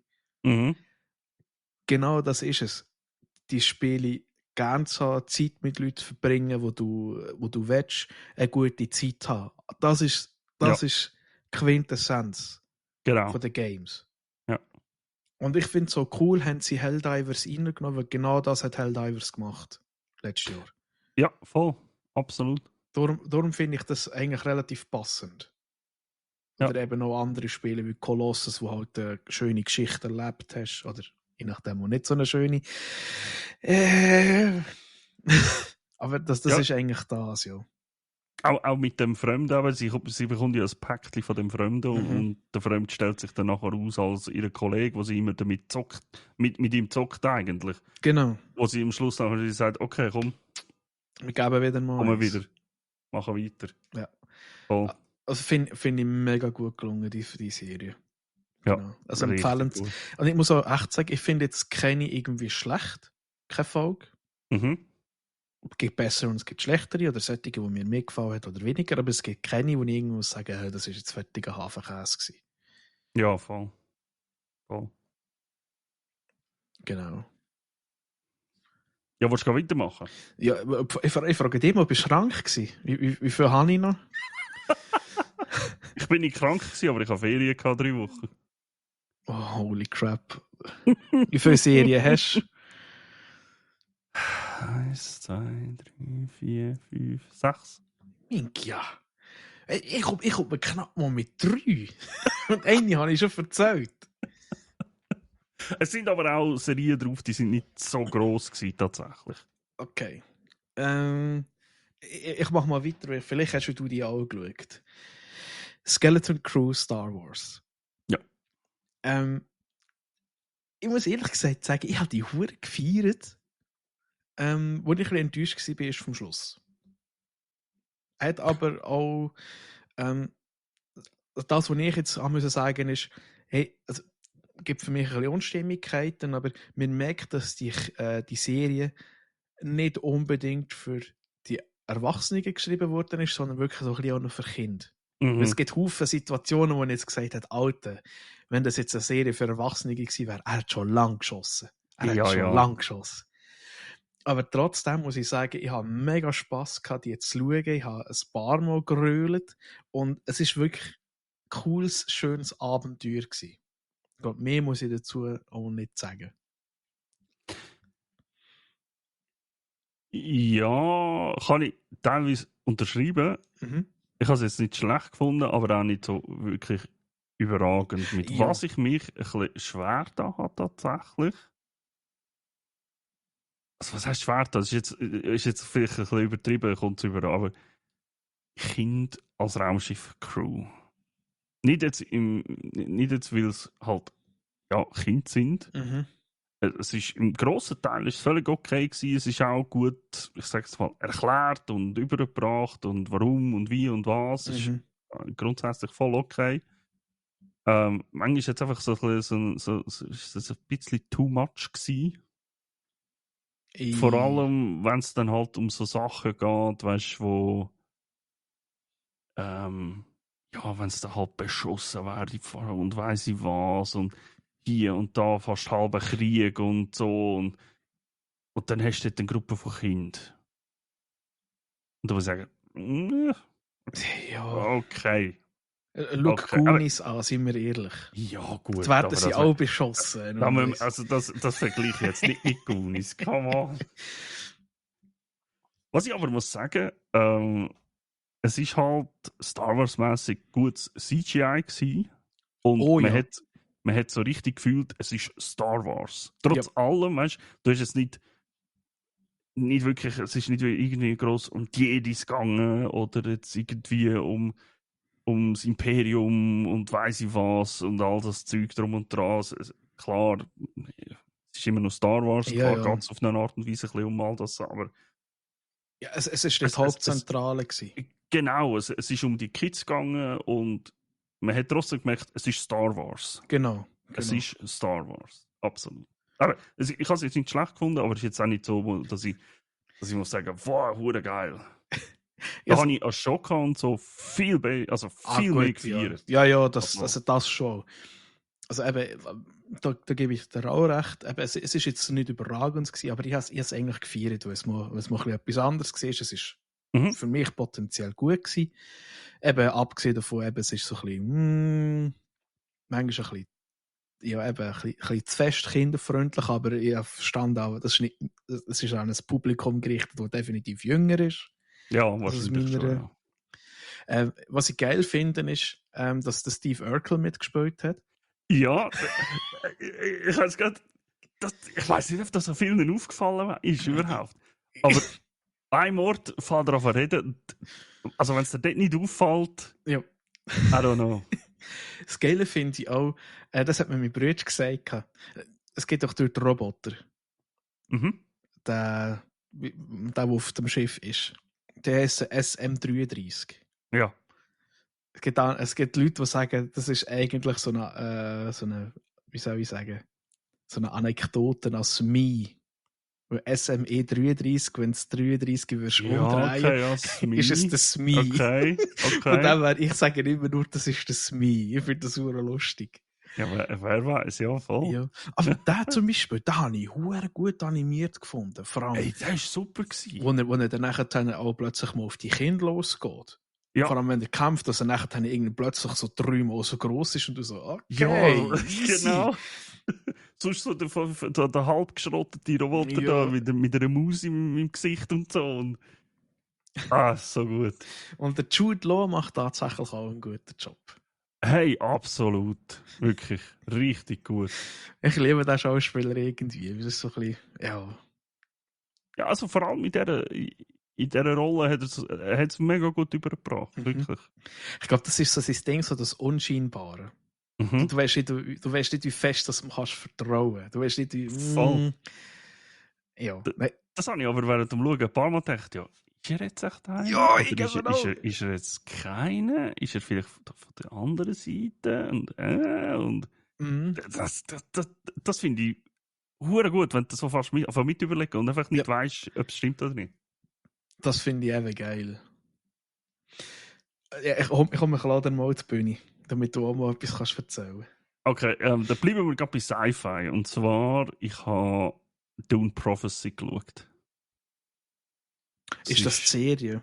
Das ist die Serie, die ja, glaube irgendwie 1000 Jahre vor dem Film spielt. Also Paul Atreides und so gibt es noch nicht. Es gibt Atreides-Familien. Es geht wirklich um die Familien. Wie die damals waren. Gewisse Familien sind noch nicht so einflussreich und bekannt und gross gewesen und gewisse schon. Und es geht aber auch mehr um die, wie heisst jetzt, die Schwestern da? Die Nacht. Die Nonnen, also fast Nonnen, sage ich jetzt mal. Ich komme mir gerade der Name nicht mehr in. Heb deine Hand ins Böckli. Die. Also hey, also bis jetzt eine von der geilsten Serien, die ich in letzter Zeit geschaut habe. Wirklich super gut gemacht. Die ist auf Amazon, gell? Ich muss mal schauen. Weil ich habe sie eben noch nicht gesehen. Ja, also ehrlich gestanden, ich habe den zweiten Film noch nicht gesehen. HBO, ich weiß nicht, ob sie auf Amazon rausgekommen ist durch das. Sie einfach auf HBO ist da eigentlich Release gewesen, ja. Ist halt, also du fühlst, wenn du jetzt den Titel nicht würdest lesen und so, und einfach nur die Serie schaust und jetzt nicht einmal die Familien und so würde erwähnt werden, du weißt gerade, wo du bist. Das ist der Vibe aus dem Film wird voll übertragen. Du hast die geilen Bilder, so richtig starke Bilder. Du Schauspieler, also was ist jetzt? Nicht, mein Hirn sagt mir gerade, das ist eigentlich so ein bisschen Warhammer für Softies. Oh, wow. Okay. Ja, ist gut.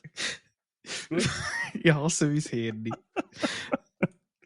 Nein, es ist halt wirklich, wenn du einen Film schaust, weißt, ist ja wirklich so richtig bildgewaltig und alles. Mhm. Und das kommt auch mega gut über. Der Cast ist absolut insane mit dem Travis Fimmel und, also, wer den Travis Fimmel nicht kennt, der berühmteste Charakter ist der Ragnar, den er gespielt Ja, hat. gut, okay. Ja, das habe Also, ich auch schon müssen hören. ja. Und auch sonst hat es wirklich gute. Der Mark Strong, muss man auch nicht verstecken. Der hat auch eine grosse Rolle dort in dieser Serie. Den kennt man aus Kingsman zum Beispiel, Sherlock Holmes, ähm, Green Lantern. Hat er auch noch mitgespielt, ja. Oh Gottes Willen. Der Film existiert nicht. Ich lasse das jetzt mal so da stehen. Aber ja, also das Fazit, wenn ihr die neuen Filme gut findet, ey, voll die Empfehlung, schaut das. Es ist richtig gut. Richtig, richtig gut. Finde ich. Meine Meinung. Genau. Ich muss sie mir eben noch geben. Die ist auch noch, eben, ich probiere es schon noch mal irgendwie zu schauen. Ja. Also, ist wirklich, also du wirst ja auch, ich habe das Gefühl, du wirst ja auch gerne schauen. Also, Hat der Travis Fimmel wieder keine lustige Rolle in dem Fall.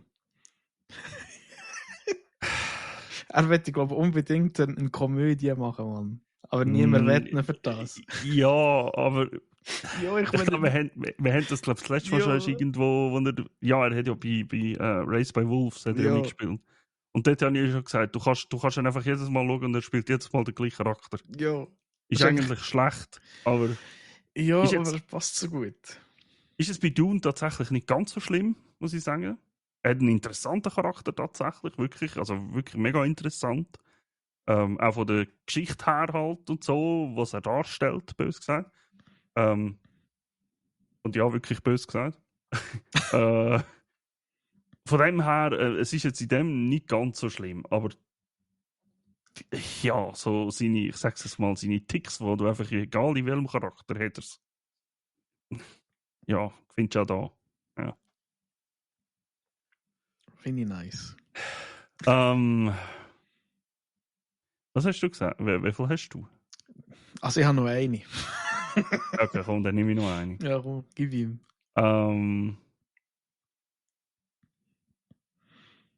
Von einer ganz guten zu einer, wo ich ja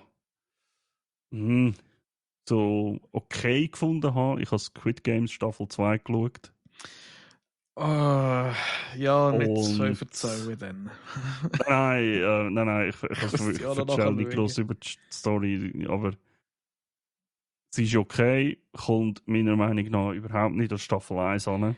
Klar, Staffel 1 war neu und alles und kennenlernen zuerst.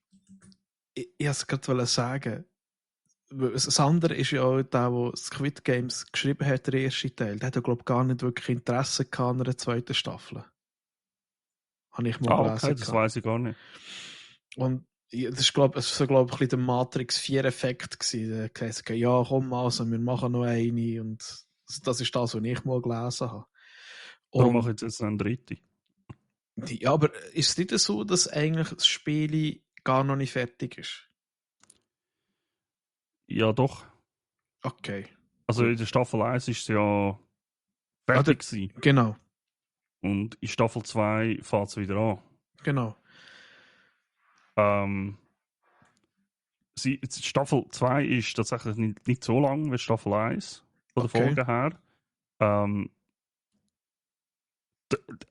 Trotz allem, es zieht sich recht in die Länge, habe ich immer das Gefühl gehabt. Mhm. Ähm, und es kommt ja an Staffel 3. Aber ich habe irgendwie das Gefühl, es ist wie eher so, wir haben Staffel 2a und Staffel 2b. Ja, ich Weil glaube, es ist eben noch so. du hast einen recht harten Cut dazwischen drin. Also wirklich ich würde das wirklich einen heftigen Cliffhanger nennen. Und Staffel 3 beendet ja die ganze Geschichte. Also ist ja dann wirklich der Abschluss, so wie es geheißen hat. Und auch die wird wieder sehr kurz sein. Ich finde es halt einfach wirklich hure schwierig, so eine, ich nenne das so den Walking Dead-Effekt für mich. Weil irgendwann kommt schon eine Grenze hin, da funktioniert der Qui-Gon nicht mehr. Der Qui-Gon ist für Ja. mich, there is always a bigger fish. Ja, ich weiß, was du meinst. Und irgendwann hast du es gesehen, irgendwann kann es nicht mehr schlimmer werden. Ich denke, okay, du hast jetzt, also bei Walking Dead hast du plötzlich hast den Governor gehabt, nachher hast du Leute gehabt, wo andere Leute gegessen haben. Das ist für mich der Peak gewesen. Dort habe ich mir sagen, hey, was willst du jetzt noch? Jetzt musst du ja. mit Aliens kommen. Ja. Aliens. Ja, nein, ich weiß, was du meinst. Immer ein schlimmerer Bösewicht und nur ein Bösewicht und Ja. nur einer, der nur schlimmer ist und nur Ja. etwas, was nur schlimmer ist. Also so ist es nicht Okay. bei Squid Games. Das ist, also es geht immer nur ums Gleiche, es geht immer nur um das Spiel, es geht immer nur darum, dass Leute dort angebracht werden. Aber ich wollte jetzt nicht zu viel von der Story irgendwie erzählen, vorwegnehmen, aber es geht grundsätzlich immer nur ums Gleiche. Ja. Es ist jetzt nicht so, dass jetzt ein neuer Bösewicht da ist, der nur die krasseren Games macht oder so. Es geht wirklich immer nur ums Gleiche. Was ich noch aufgeschrieben habe, es ist meiner Meinung nach recht vorhersehbar gewesen, ab einem gewissen Punkt. Aufgrund von gewissen Charakter. Okay, ja. Aber auch da, ich nehme es da nicht zu viel raus. Also, ich habe das Gefühl, die es nicht gesehen haben und was werden schauen, wissen, was ich dann meine. I guess. Ja. Also, ich habe jetzt 2 abgehandelt. Willst du auch noch? Willst du noch eine? Komm, du bist so gerade im Flow. Soll ich noch? Oh, ja, okay. Was habe ich noch? Was habe ich erzählt? Okay, eine, die war nicht so lang gewesen. Ich habe Staffel 3 von What If geschaut. Die Marvel-Serie, wo es ja eigentlich immer so Kurzgeschichten geht, wo was wäre, wenn? Aber What If? Was wäre, wenn keine Ahnung, der Thor eine Putzfrau gewesen wäre, anstatt Gottes Donners? Ja, nein, es ist halt manchmal wirklich so. Was wäre, wenn Thor eine Putzfrau gewesen? Also, ist jetzt keine Folge, aber das wäre eine Möglichkeit. Ja. Der Herr von der Besen, Mann. Er hat keinen Hammer, er hat einen Besen. Herr des Tumblers. Herr der Bratpfanne. Das wäre noch cool, weil Bratpfanne könnt schon super schmeißen. Ja, oder das Nonplusultra. Herr der Pantoffeln. Oder da die, weißt du, die da, die Flipflops, die sie immer schmeißen. Jetzt hast du mich voll daraus gefragt. Entschuldigung. Schon gut. Ja, also es sind wieder ganz interessant. Also ich feiere sowieso das Alternative von diesen 3 Staffeln. Aber immer, was wäre wenn das gewesen wäre, was wenn, keine Ahnung, Agent Carter eben im Superprogramm gewesen wäre, anstatt der Captain America geworden wäre. Es waren wieder mega interessante Kurzgeschichten gewesen. Aber man hat bis so richtig Ende von der Staffel. Also, mir ist es so gegangen, ich habe den Strang nicht gesehen durch die Episoden durch. Okay.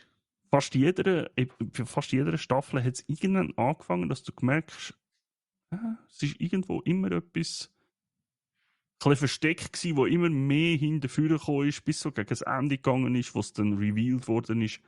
Das ist das Problem.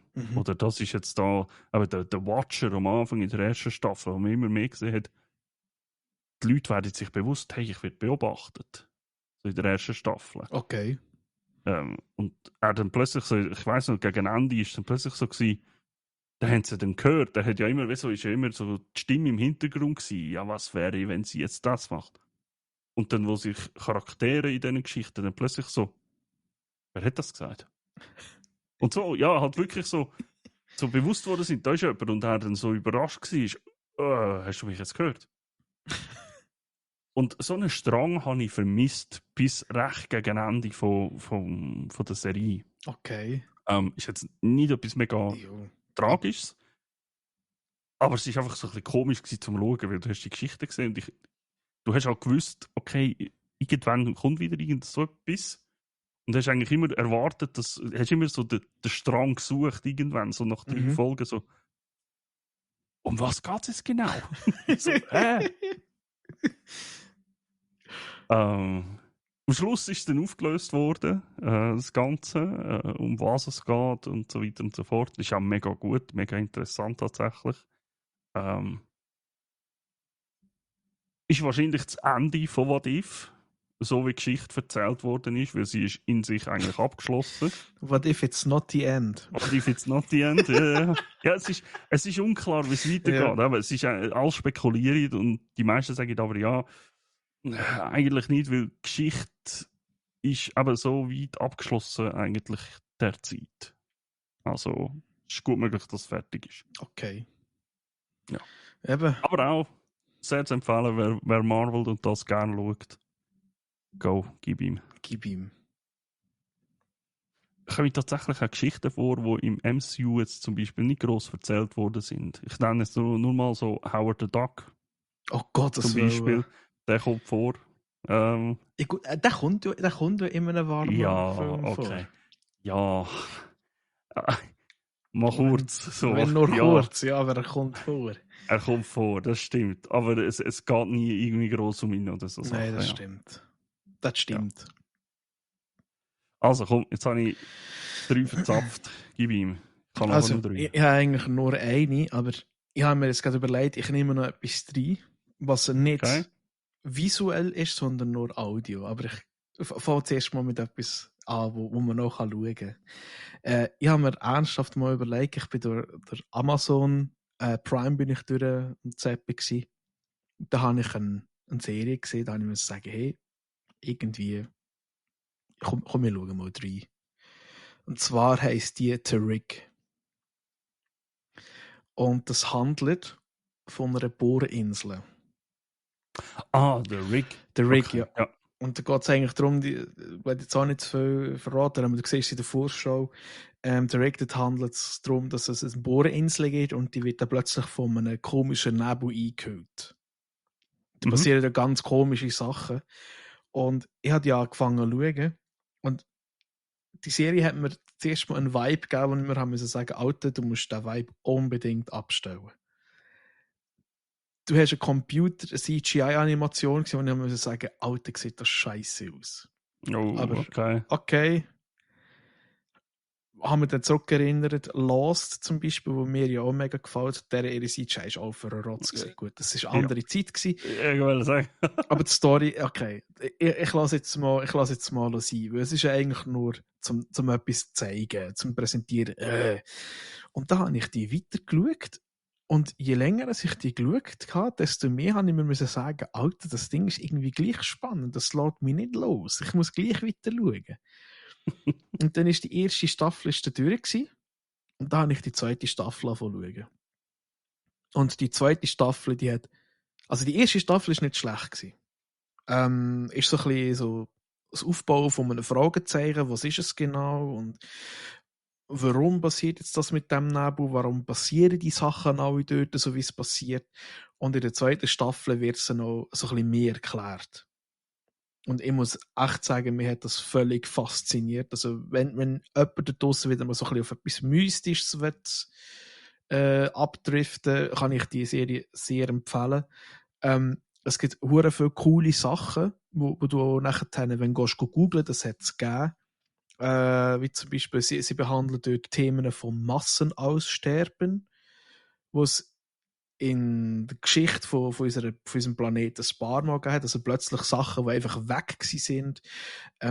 Es gibt auch eine Anspielung, das habe ich aufgrund von dir, habe ich mal so eine Netflix-Doku geschaut von Pilzen, wie die untereinander kommunizieren, mit Myzel heisst das, glaube ich. Ja. Und das wird ihnen dann auch noch bedingselt. Und ich finde das halt geil, wenn du eine Serie hast, die dich nicht nur dort behaltet, sondern auch so Sachen hinwirft, die du selber auch kannst googlen und dich auch ein bisschen weiterbilden kannst. Und für mich hat das Ganze so ein bisschen einen Vibe zwischen Lost und dem Film The Abyss. Mhm. Aus, wann ist der? Aus den 90er? Oder 80er? Ich glaube. Gute Frage. Das weiß ich jetzt gerade auch nicht auswendig. Also auf jeden Fall, da hat man sehr sättige Vibes gehabt. Ich habe das eigentlich mega cool gefunden und eben auch, die zweite Staffel ist um einiges besser gemacht als die erste. Aber trotzdem, es hat interessante Charakter drin. Ja, es baut sich alles so ein bisschen auf. Und ich hatte eigentlich gerade, ich hatte schon lange nicht mehr einfach eine Serie, einfach so, vor allem 2 Staffeln, Durchgesuchtet. einfach durchgesucht. So oben hingeguckt und genau. Nebst dem, dass ich immer wieder so für mein Hirn abzustellen mal ein bisschen Simpsons geschaut habe, der letzte. Es ist, ich weiß nicht, einfach so das Hirn abstellen, tschüss. Aber auf jeden Fall, eben die sich etwas Mystisches wieder mal haben wollen, so etwas zum Nachdenken, schauen, die ist sehr gut. Also nicht sehr, also es ist so eine Mischung zwischen, es ist gut und sehr gut. Okay. Ja, es ist nicht, ja, aber mich hat es halt mega gepackt.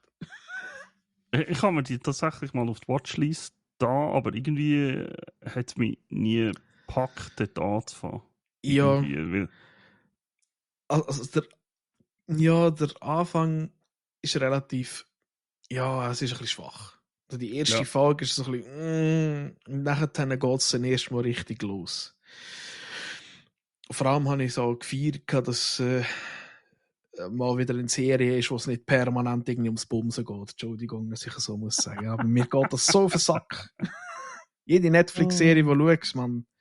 Oder fast jede. Ich sehe gerade, ist auch ein relativ geiler Cast. Ja, es spielt da. Wegen dem habe ich es eigentlich geschaut, der bei Game of Thrones der Bodyguard spielt von der. Ich kenne die Namen nicht mehr. Der, ja, der da die Hautkrankheit hat. Ja, der da tut zu Stein wird. Ich weiß auch Genau, nicht mehr, ja. wie er heißt. Aber ja, genau. Ja, Der, aber auch sonst hat er in einigen Filmen gemacht. Tomb Raider damals mit Angelina Jolie. Stimmt. Witzigerweise hat er in einer Serie mitgespielt, wo ich tatsächlich auch noch auf der Liste habe. Ja. Ich meine, er hat doch. Der Ian Glenn. Oder Ja, genau. Lion Glenn. Oder Ian. Glenn. Ja. Ian Glenn, ja, genau. Ja, Nicht bei Snowpiercer noch mitgemacht? in der Serie oder im Film? Nein, ich glaube im Film. Oder verwechseln ich jetzt? Aber nicht, also er ist ein guter Schauspieler. Königreich der Himmel hat er mitgemacht. Sehe ich da. Ja, nein, ja, irgendwie so. Also, er ist bei Bahnen drin. Mhm. Resident Evil Apocalypse. Ja, Oh je. reden wir nicht drüber. Ja. Nein, reden wir nicht drüber. Nein, das ist so ein Schauspieler, den sehe ich irgendwie noch gern. Mhm. Ist aber immer so meistens so nebensächlich. Ja. Aber Nein, sorry. Ja, aber erzähl weiter. ich finde gut so, wie er ist. Ja, voll. Genau. Also eben, ja, kann man sich gut geben, muss ich sagen. Tatsächlich Okay. muss ich aber sagen, ich hoffe mal, es kommt keine dritte Staffel. Also, nein, ich fände es schade, weil die zweite Staffel hat einen guten, schönen Abschluss. Mehr müsste ich glaube, da wäre dann nachher dann wieder Der Lost Staffel ja, 6 Effekt. Ja. ja, also nicht der Last Staffel 6 Effekt, sondern einfach wieder wie habe ich es vorher genannt? Walking Dead Effekt. Walking Dead. Ja. Ja, Der Anti-Qui-Gon. There is genau. not a bigger fish. Okay. Da muss ich vielleicht gleich mal reinschauen. Ja, also eben, ich kann mir vorstellen, dass es nicht allen gefällt. Mich hat's halt einfach in den Bann gezogen. Ja, vielleicht so ein bisschen Guilty Pleasure auch noch ein bisschen. Weiß so nicht. Nein. Ja. Aber Guilty Pleasure Absolut. ist ja geil. Also für die es gerne haben, für die, was es zutrifft. Mhm. Wie viel hast jetzt du noch?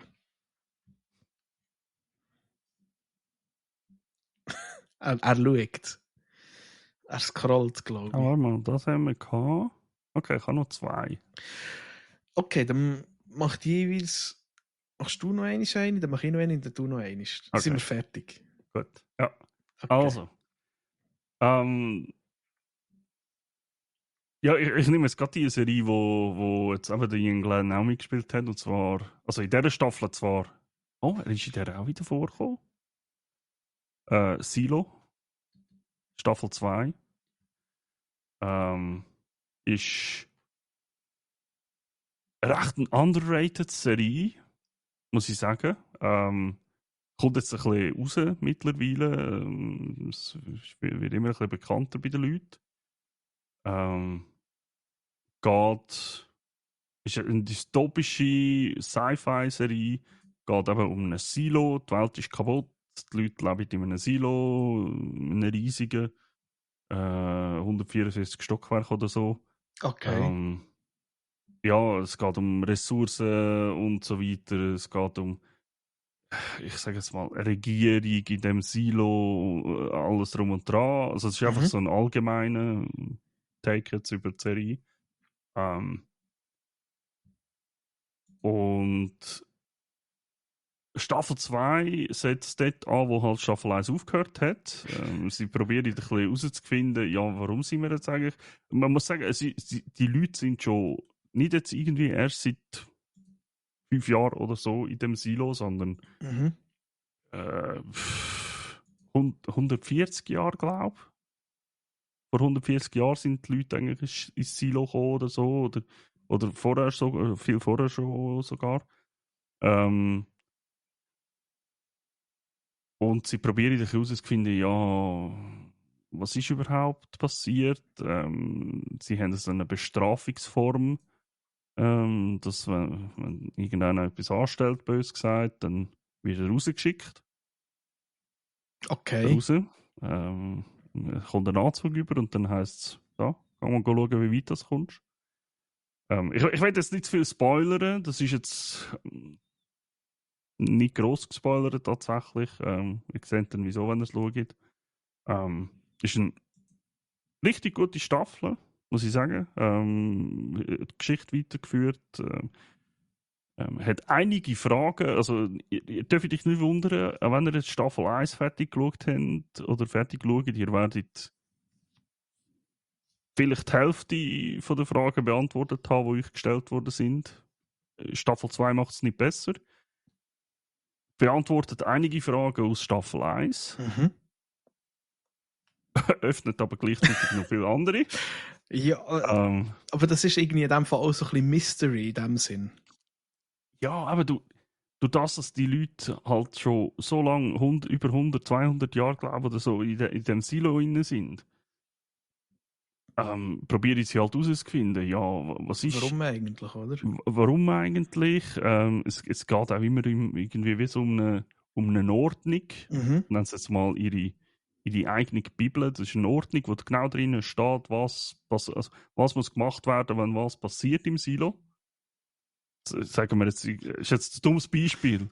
Es steht drin, wenn ein Tassel am Boden geht und kaputt geht, dann musst du es aufputzen. Steht jetzt nicht so drinnen, aber es ist einfach so ein Beispiel. Wenn das passiert, was müssen wir machen? Eigentlich so. Und das ist halt wie so ihre Bibel so ein Stück weit. Ja, und es stellt sich einfach viele Fragen irgendwann. Irgendwie so, ja, warum sind wir da drin? Warum ist das so? Warum machen wir das so? Gibt es noch anders? Gibt es da noch? Und hier? Und warum haben wir das nicht mehr? Und die Leute wissen dann nicht mehr, wie es früher war, draussen tatsächlich, zum Beispiel. Draussen, wie du im Bunker. Ein Stück weit, ja. Ja, es ist, man sagt im Silo, aber es ist eigentlich auch ein Bunker, ja. Also, wer so ein bisschen auf, genau, eben so Mystery steht, sage ich jetzt mal, so ein bisschen Kopf muss brauchen, ein bisschen teilweise. Sehr, sehr eine gute Serie, sehr zu empfehlen. Zweite Staffel. Auch ein sehr starker Cast, aber mit sagen. Ian Glenn und dann noch ganz vielen anderen grossen Namen. Es geht dort einen, wenn ich den sehe, dann läuft es mir kalt, der Rücken ab. Der Steve Zahn. Der Steve Zahn. Das ist der Solo spielt, scheinbar in dieser Serie. Der hat auch, der hat auch mitgemacht bei. Der macht viel Komödien, der macht auch schon viel. Aber ich habe den mal in einem Film gesehen. Mit dem, wie heisst er?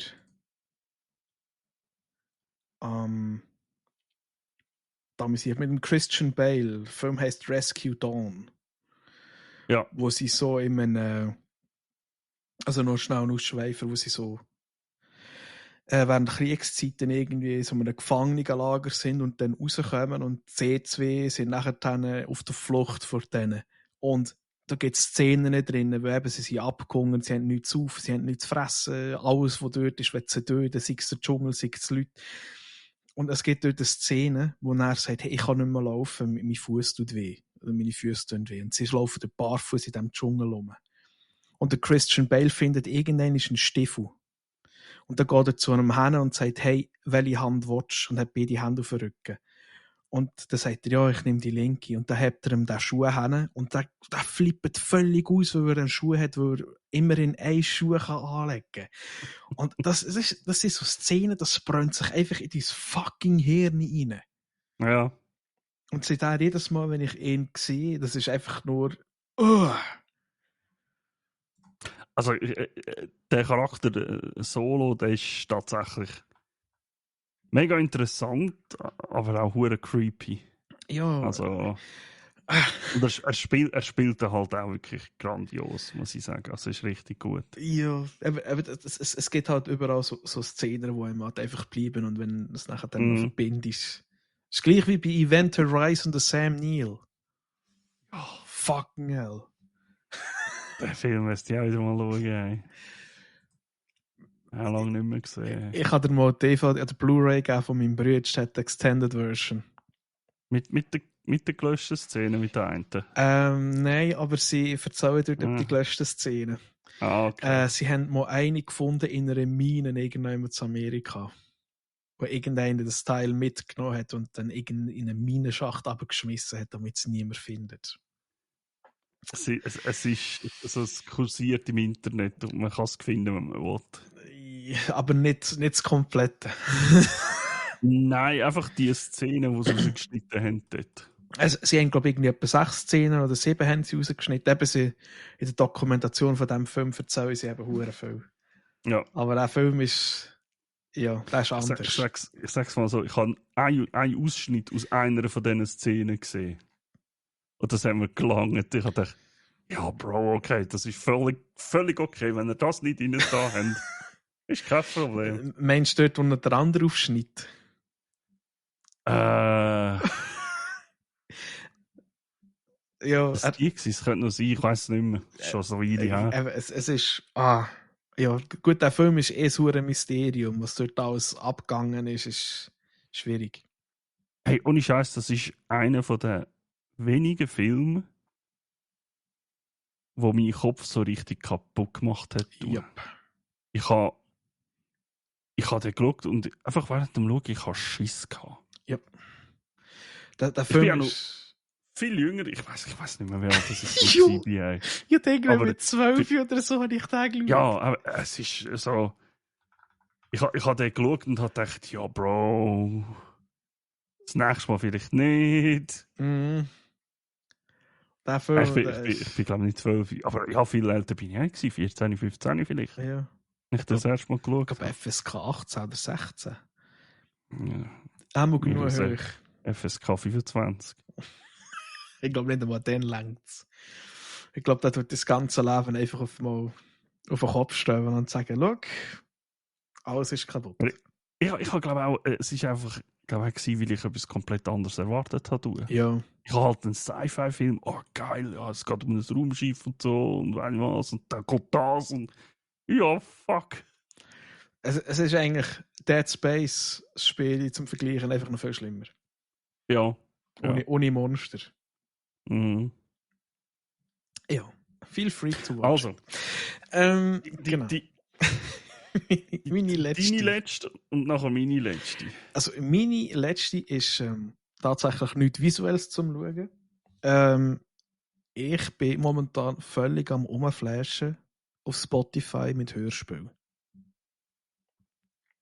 Weil Hörspiel, es ist so etwas Geiles. Es fordert deine eigene Kreativität, um sich das Zeug vorzustellen, und ich kann das mega gut. Mhm. Und ein Hörspiel, das ich mega geil finde, ist fucking John Sinclair aus dem 2000. Das ist ein sogenanntes Horrorhörspiel.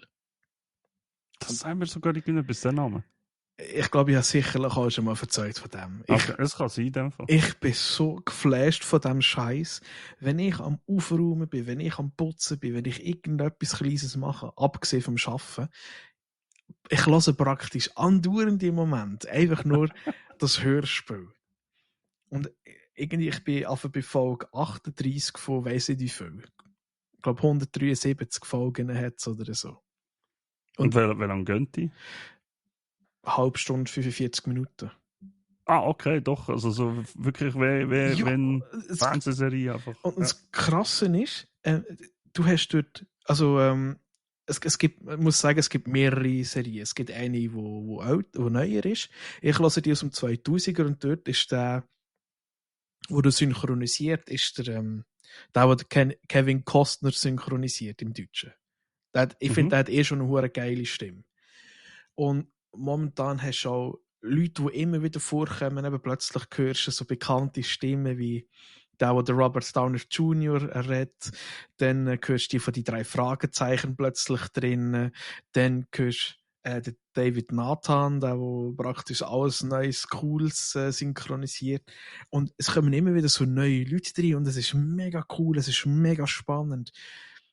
Die Soundkulissen ist auch mega geil. Und ja gut, der das Intro redet, ist fucking nochmal der Anthony Hopkins in Sprecher. Der ist eh schon nur, je nachdem, ein Ständer, wenn er zulässt ist. Und vor allem, du hockst dort und nachher fängt sich dein Hirn das Zeug einfach auf bildlich vorstellen. Und das finde ich eben richtig geil. Es ist richtig gut geschrieben.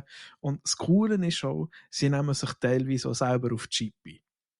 Ja. Das ist zum Beispiel so, wie in jedem Krimi hast du meistens immer so, kommt ein Bild und da hast unten links steht so 10 Uhr London oder so. Und sie haben dort auch so einen. Und du hörst, wie er einmal aufwacht, der John Sinclair, und sagt, hey, wie spät haben wir es eigentlich? Und genau dann kommt die Stimme und sagt, 10 Uhr London. Und dann hörst du, die Figuren im Hörspiel sich gegenseitig sagen, hey, hast jetzt du das auch gehört? Und so. Das ist schwer gut. Oder irgendwie etwas Spannendes und die eine Figur sagt, hey, hoffentlich gibt es jetzt keinen Cliffhanger. Ende Kapitel 1. Und also, ich muss so echt sagen, ich würde mich teilweise, wenn ihr schreckhaft sind, lasst es nicht während dem Autofahren. Ich habe schon fast einen Unfall gemacht, weil ich eigentlich schon so verschrocken bin. The hell? Ja, vor allem, es passiert wirklich, es ist einfach genial. John Sinclair, 2000er. Kann ich jedem empfehlen, der gerne Hörspiel lässt. Okay. Ich weiss nicht, ich bin nie in das Hörspiel-Ding reingekommen. Bis vor kurzem. Weil mir The Barracks vorgeschlagen hat, etwas zum Einschlafen zu hören. Und ich habe mir gesagt, Kollege, das ist keine gute Idee, weil dann fängt mein Gehirn an zu drehen. Das ist Harry Potter Hörspiel. Ja! Das hat er mir auch schon gesagt. Ja! Aber ich habe tatsächlich, ich habe angefangen mal, das war aber in der Ferien, glaube fast. Bin ich da gegangen und dachte, eigentlich solltest du mal pennen. Dann dachte ich, weißt du was, jetzt probiere ich es einfach mal. So ein Hörspiel angeschmissen, der Timer, du kannst jetzt, das ist schon geil, Spotify, kannst du einen Timer einstellen, sagst, Viertelstunde. Nach einer Viertelstunde habe ich auf den Knopf gedrückt, nochmal eine Viertelstunde. Dann dachte ich, Kollege, das ist ja eigentlich nicht der Sinn von der Sache. Und es war aber genau so gewesen. Es ist halt, haben sie über einen Voldemort quatschen und da und ich so, interessant, mega interessant. Das habe ich gar nicht gewusst, geil. Aber ist das ein Podcast oder ist das wirklich ein Hörspiel? Ja, ja, Nein, ist eigentlich ein Podcast, hast recht, würde ich eher als das bezeichnen. Sie erzählen nicht eine durchgehende Geschichte, sondern aber sie erzählen immer so ein gewisses Thema, aber Tom Riddle, Voldemort, der Albus Dumbledore, Hogwarts wird erklärt.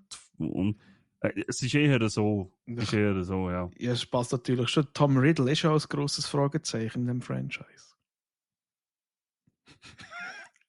Riddle. Gut, dass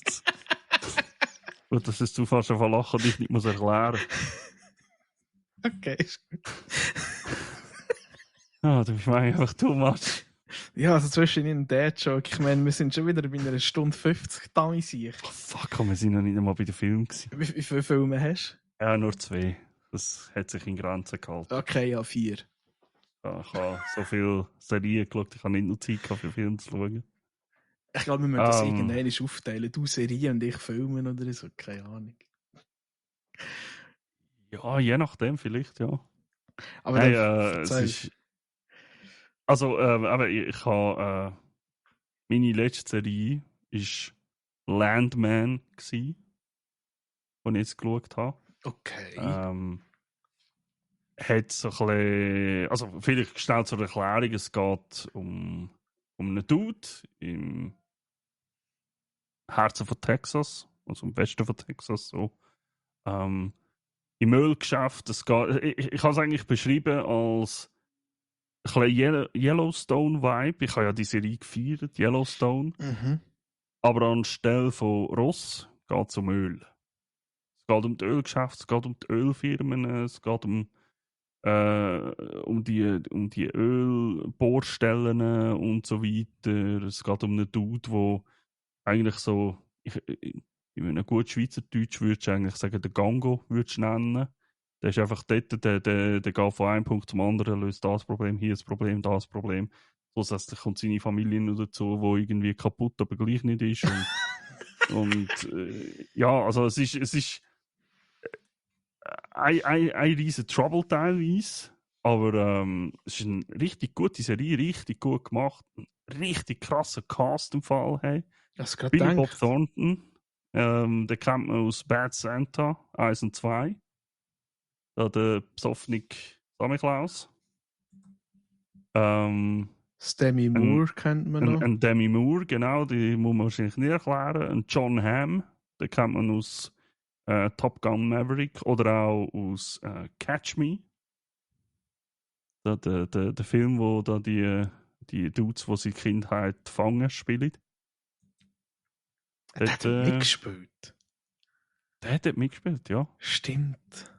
Das war ja der Geschäftsmann dort. Das ist irgendwie so ein Dude, der hat so eine ernste Visage, aber man spielt manchmal völlig doofe Filme mit.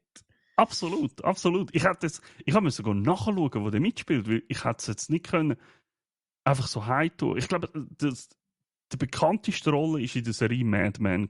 Dort hat er, glaube ich, irgendwie x Jahre ist ja die Serie gelaufen. Ja. Und dort hat er, glaube ich, die Hauptrolle gehabt. Aber die habe ich nie gesehen. Ich auch nicht.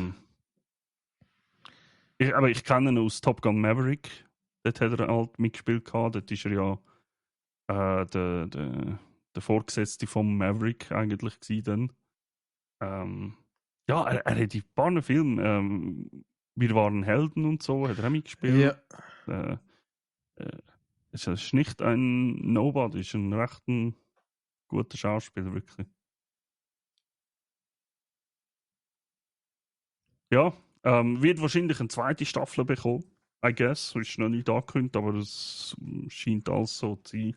Weil ich glaube, es ist auch gut angekommen an und für sich. Mhm. Ja, ich sag mal, wer Yellowstone gern geschaut hat, darf sich gerne mal Landman geben. Das ist sehr zu empfehlen. Ja. Genau. So, 1 Stunde 53, wir haben die Serie fertig. Geil. Heftig. Aber ich muss ja sagen, mein Bruder hat auch schon gesagt gestern, ja, ich freue mich schon wieder auf die neue Folge, 2 Stunden lang wieder euch zuzulassen, wenn wir ins Geschäft laufen und so. Und ich gesagt, ja, eigentlich ist es nicht Sinn. Oh, machen es so lang.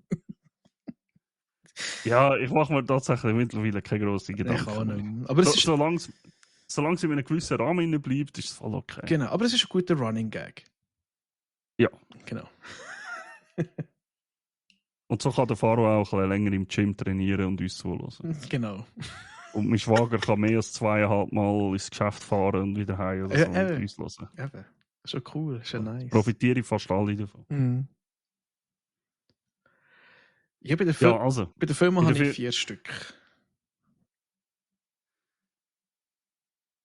Aber 2 habe ich relativ schnell verzeiht. Okay, dann mach doch gerade den Fach du an. Mach schon mal 2. Ja, mit meinem Schatz zusammen habe ich 2 Filme geschaut. Wir schauen immer wieder so ein bisschen ältere Disney-Filme. Das mal tatsächlich einen, den ich mega cool gefunden habe und einen, den ich nicht so cool gefunden habe. Zuerst auch, den ich nicht so cool gefunden habe. Wir haben Atlantis geschaut. Wer sich an den mag erinnern. Moment, warum man sich den nicht so gut gefunden hat. Okay. Er ist mega super gezeichnet, da gibt es nichts. Er hat hure geiles, also respektive das Viech, das am Anfang kommt, so der Wächter im Wasser, das ist etwas vom Geilsten, was ich je gesehen habe. Geil? Das ist mega. Ja, was mich einfach mega krass gestört hat an diesem Film, plötzlich wird alles hure schnell erzählt. Macht einfach nur bam, bam, bam, bam. Ja, okay, ja. Also als Kind ist mir das viel weniger aufgefallen, als jetzt als Erwachsene. Und ich dann musste sagen, okay, gut, also es ist ein guter Film, aber ist jetzt einer, wo ich mir muss sagen, okay, jetzt habe ich ihn 2-mal gesehen, okay, let's do it. Also, als Kind haben wir halt noch nachmögen. Ja. Und am Schluss habe ich mir eigentlich müssen sagen, das Beste an diesem Film war die Alte, die die ganze Zeit die Ansprachen macht. So, ich schlafe nackig. Und der Sprengmeister. Das sind die gewesen. Aber sonst eben ein schön gezeichneter Film, aber einfach ein bisschen kurz gehalten. Aber verstehe ich auch, weil es Zeit lang eben, es ist die Reise dorthin, was machen die dort und ja, halt eben. Dann der zweite, den ich geschaut habe, ist so ähnliche Zeit gewesen, aber da habe ich viel schlechter in Erinnerung gehabt, weder dass er war. Der Schatzplanet. Auch von Disney. Okay. Ja. Ich weiß nicht, der hat mich viel mehr gepackt wie der Atlantis. Das ist, ich weiß auch nicht, vielleicht auch mit dem Hörspiel, wo ich gerade auch mit meinem Bruder schon machen bin, so das Abenteuer, Space, Pirates, Geschichten und weiss du Gucker was alles. Der ist auch nicht so zackig in dem Sinn, weil du hast ein Ziel, sie haben eine Karte, sie wissen wohin und dann passiert halt Shit.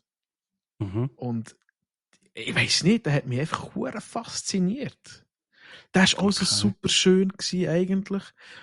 Und du hast halt gemerkt, das war dort, wo Disney wirklich angefangen hat, so die ersten 3D-Figuren in reinzunehmen. Da siehst du eigentlich, wie sie so neben Walen, die im Weltall sind, fliegen. Und da hast du gesehen, okay, gut, die Wale sind völliger Rotz. Aber sonst ist wirklich mega cool.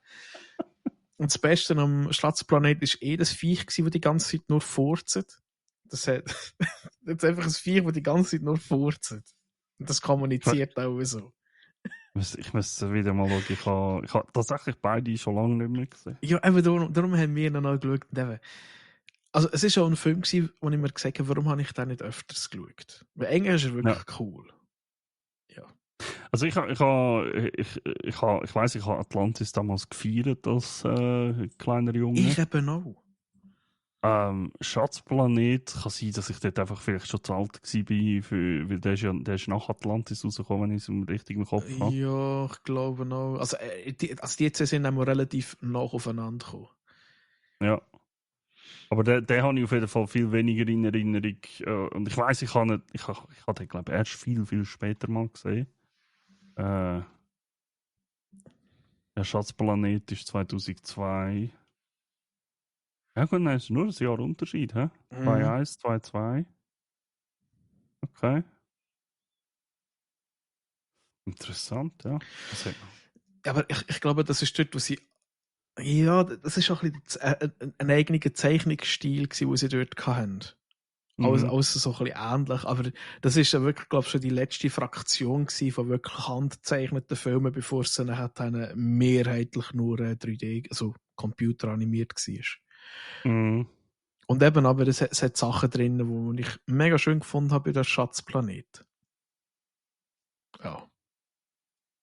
Hat auch ein paar gute Messages drin, wenn er so ein bisschen auch für Ältere, ich weiss halt nicht, ob vielleicht wirklich der Schatzplanet eher so etwas für die Älteren nachher dann noch war. Eben, du schaust es als Kind, okay, du schaust es als Erwachsene und denkst so, okay, viel besser. Also, Ja, das ist natürlich auch. Du schaust die Filme und vor allem Geschichten so ganz anders an. Nachher. genau, Ja. ja, genau.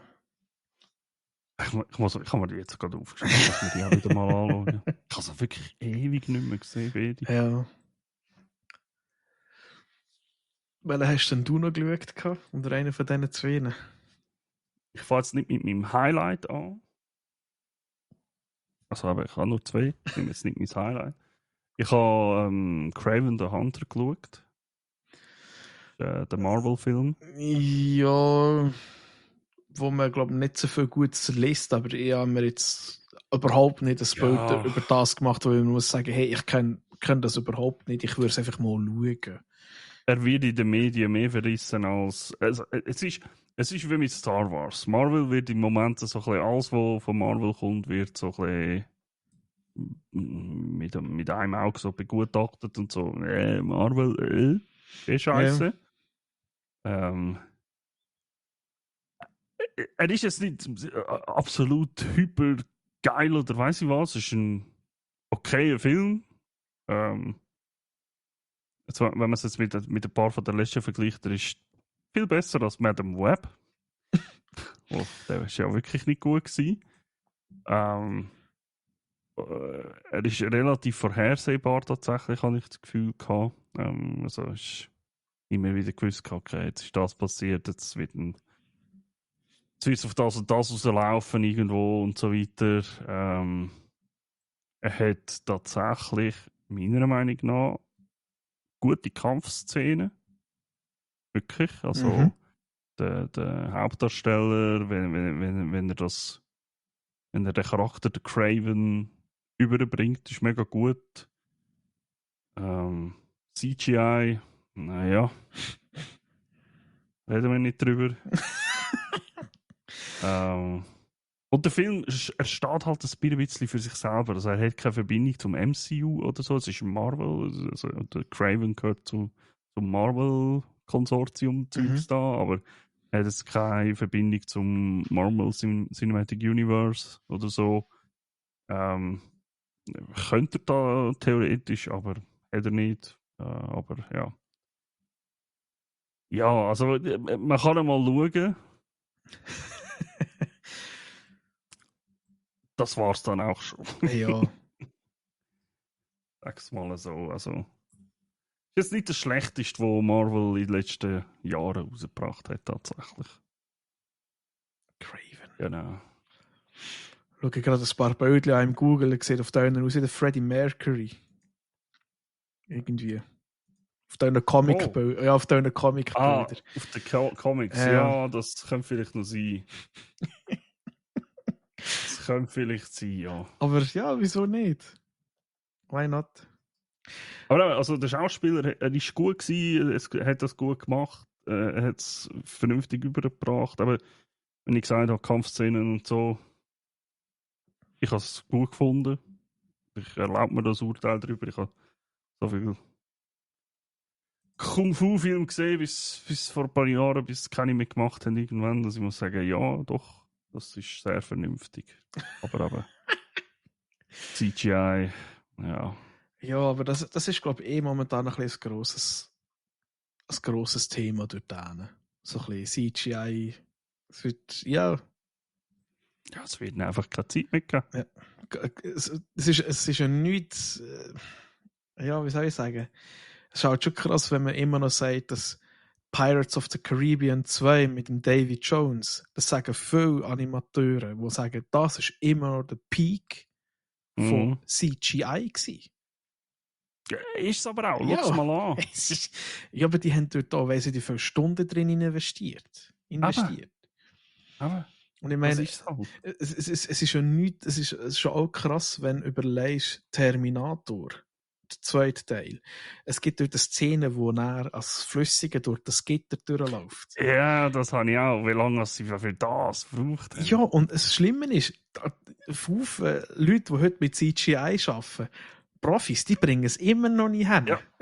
Sie wissen nicht, Nein. wie sie es heute machen sollten, wenn sie so eine Szene müssen machen. Ja, Das ist einfach geil. das ist schon ganz krass. Ja. Ja. Aber eben. Ich mache gerade einen Sprung zu mir. Ich habe ihm dafür einen gegeben, der nicht so viel CGI gebraucht hat. Aber gut, er hat auch nicht so viel Story. Also, aber mir hat er gefallen. Ich weiß nicht warum. Ja, das finde ich gespannt. The Magnificent Seven. Oh, was? Ich habe das super gefunden. Das ist genau so ein Film. Hast du das erste Mal geschaut? Ich habe ihn wirklich das erste Mal geschaut. Oh. Ich habe nur so Zwischenstücke gesehen, auf YouTube. Und da habe ich den letzten gesehen auf Amazon und ich gesagt, weißt du was, jetzt gehst du da einfach mal. Das ist super. Ich habe ihn schon zweimal geschaut. Es ist einfach, es ist wie früher ein Western. Oder einfach sagen wir, Krull gibt es auch, oder so viele Filme, die einfach Folgendes machen. Du bist eine Person, wir sammeln Leute zusammen, machen etwas, let's go. Und er ist einfach so übertrieben, aber so gut manchmal. Ich verrecke ab dem Film. Ich glaube, ein grosser Teil ist aber auch, weil es halt einfach. Also ein grosser Teil von dem Film macht der Cast einfach aus. Ja. Finde ich. Ja. Das ist das einzige Mangel, das ich an diesem Film habe. Ich hätte gerne mehr Informationen gehabt über die einzelnen Charaktere. Wo sie alle dort an diesem Hütchen stehen und sagen, das ist der Jack Horn. Und du so, okay, wer ist der fucking Jack Horn? Und das Einzige, was du weißt, ist, dass er irgendwie mal wahrscheinlich gegen die Einheimischen von dort gekämpft hat und das Kalb sammelt. Wow. Und eigentlich finde ich es auch geil, wenn nachher dann so Geschichten, sie haben dann dort auch einen Einheimischen dann in ihrem Team. Und da denkst du immer am Anfang so, ja, irgendwie wahrscheinlich geben sich die dann mal irgendwann auf den Sack. Und nachher merken sie plötzlich, der versteht uns ja und hey, komm, wir gehen mal zusammen, wir haben verdammt viel zu diskutieren. Weißt du, es ist nicht irgendwie. Und das Krasse ist auch, die Leute, die haben sich für etwas angemeldet, wo sie genau wissen, schau, das ist unser Job. Wahrscheinlich verrecken wir, scheißegal, wir haben jetzt einfach noch eine gute Zeit zusammen. Ja, gut, also gute Zeit, Anführungs- und Schlusszeichen. Aber ich finde das ein super Film. Wirklich. Er ist unterhaltsam für die 2 Stunden oder so. Let's done. Und am Schluss ist einfach eine verdammte Schiesserei und alle tot. oder einmal ein grosser Teil davon. Ja. Ich sehe gerade, weißt du, wer hat eigentlich auch sollen mitspielen? Na. Und hat eigentlich sogar zugesagt, hat Jason Momoa. Für wer? Das steht tatsächlich nicht. Aber der hat abgesagt, weil er Aquaman gemacht hat. Ich bin mir nicht sicher, ob es sogar. Entscheidung. Ich bin glaube sogar am Überlegen, ob er nicht für die Rolle für Denzel Washington hätte sollen sein. Ich habe das Gefühl, der wäre eher der Kevin Costner oder Morgan Freeman Ja. Eigentlich, also ich lese es jetzt da, ich bin schnell nachschauen, weil es mich Wunder genug hat. Eigentlich wäre der Tom Cruise für die Hauptrolle im Gespräch gewesen. Aber der glaubt, was hat auch der gemacht? Der hat abgelehnt aus persönlichen Gründen. Hätte ich aber auch nicht gesehen. Ja, also es ist immer schwierig, so etwas zu sagen, weil du weißt nicht, wie der Film geworden wäre. Ja, aber ich muss sagen, der Denzel Washington ist von mir her gesehen grandiose Persönlichkeit und Schauspieler. Absolut. Von dem her give it to him. Ja, absolut. Und allerdings finde ich auch cool, wie heisst er? Der Ethan Hawke. Der hat halt einfach auch im Griff irgendwie. Weißt du auch nicht, Mann. Er ist einfach dort und macht einen guten Job. Und der Chris Pratt auch. Es ist easy.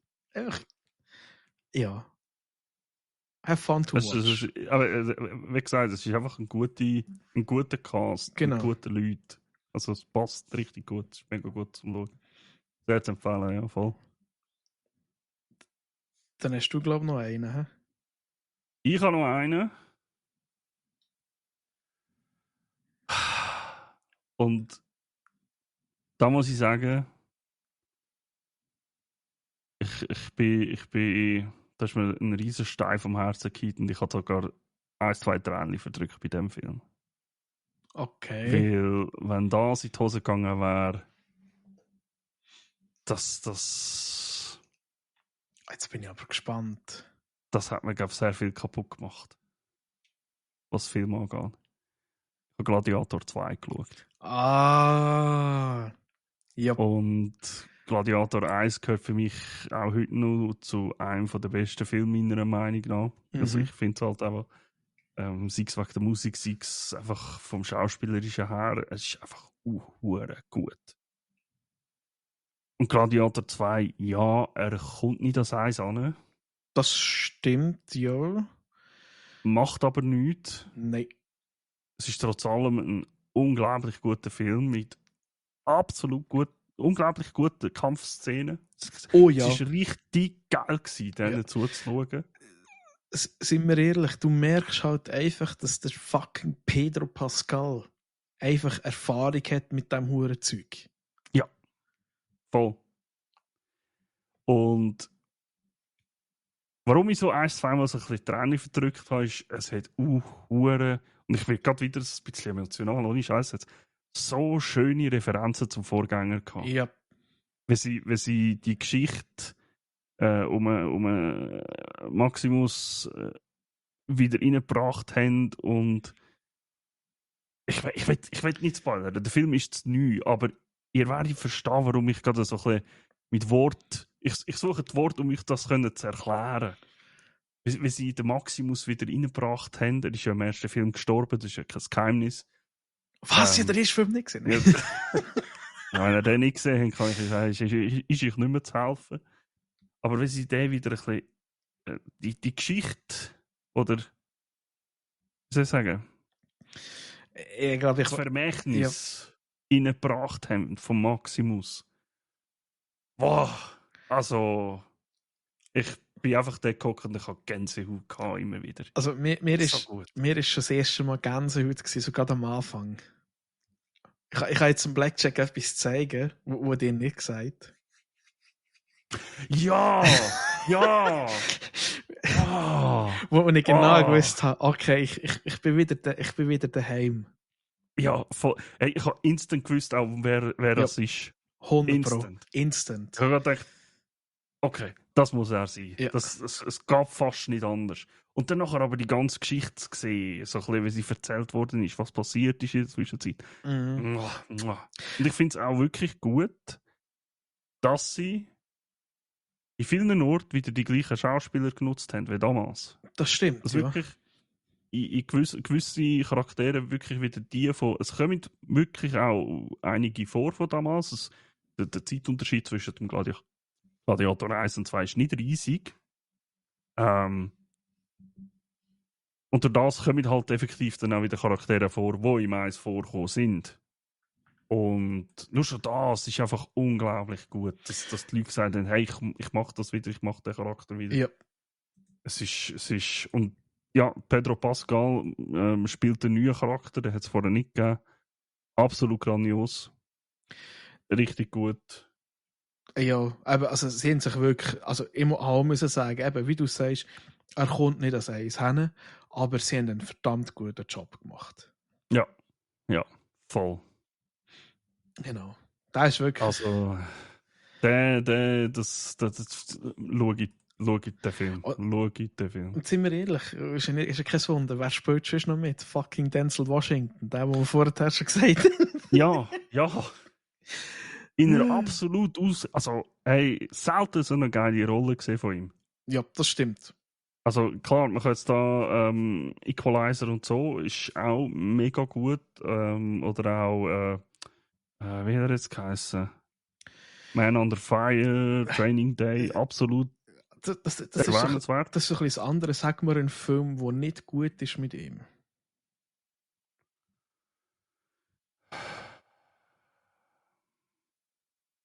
Schwierig. Also es gibt sicher einen, wo er nicht gut ist. Aber Ja, es hat schon etwas. Ich bin jetzt gerade so seine Filme mal anschauen. Ich oder, könnte jetzt, oder respektive nehmen, wo du sagst, Alter, das ist jetzt völlig ein Hafenkäse, den er gemacht hat. also von denen, die ich gesehen habe, da die Listen anschauen. Ja, jetzt die Entführung der U-Bahn, Pelham 1, 2, 3 ist jetzt. Ist auch dort ist ja gut gewesen. Ja, also es gibt, glaube ich, einen Film, wo sie irgendwie einen Zug haben, der fährt. Unstoppable oder so heisst der. Ah, ja, genau. Das ist halt einfach der Zug, die Geschichte ist verarscht, aber er spielt gleich gut. Ja, voll, absolut. Und ich meine, schau American Gangsters an, Mann. Das ist Ja, grandios, fertig. grandios. Sicher. Den habe ich letztes Jahr erst geschaut. Ja. Ja. Super geil. Ich habe auch. Letztes Jahr habe ich mit dem mal gerne sagen, bro. Super. Oder auch ein Film, der völlig underrated ist, Book of Eli. Ja. Das ist. Okay. Okay, er ist einfach gut. Er ist gut, ja. Ja. Ich meine, jetzt auch nicht unterschätzen, also ich weiß jetzt der Denzel Washington jetzt nicht fanboyen oder so, aber ich habe das letzte Mal ein Video gesehen vom wie der hat schon wieder geheißen? Denzel Washington.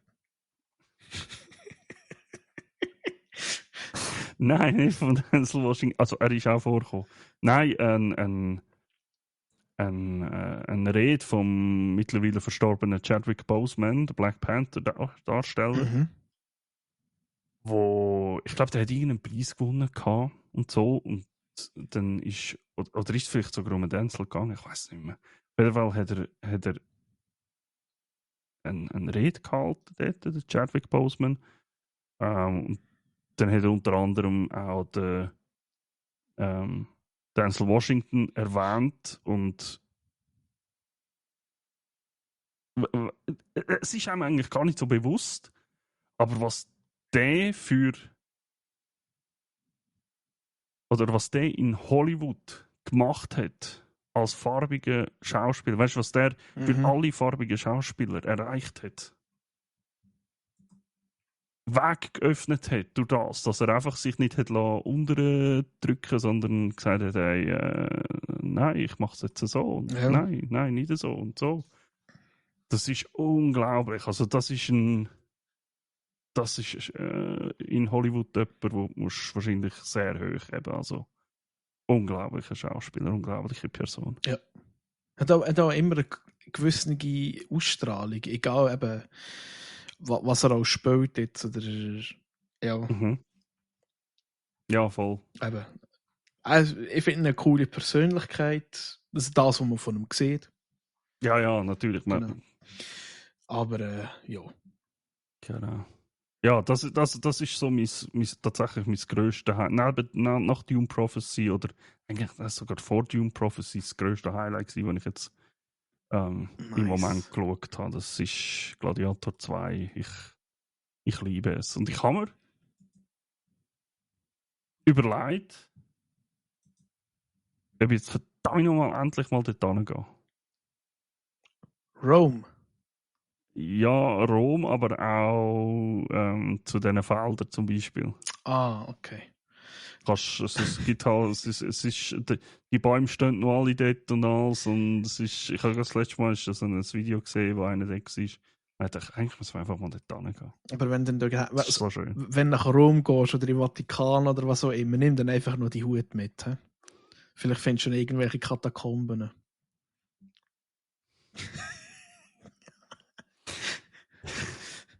Also wenn er dann plötzlich 20 Minuten auftönt und dann steht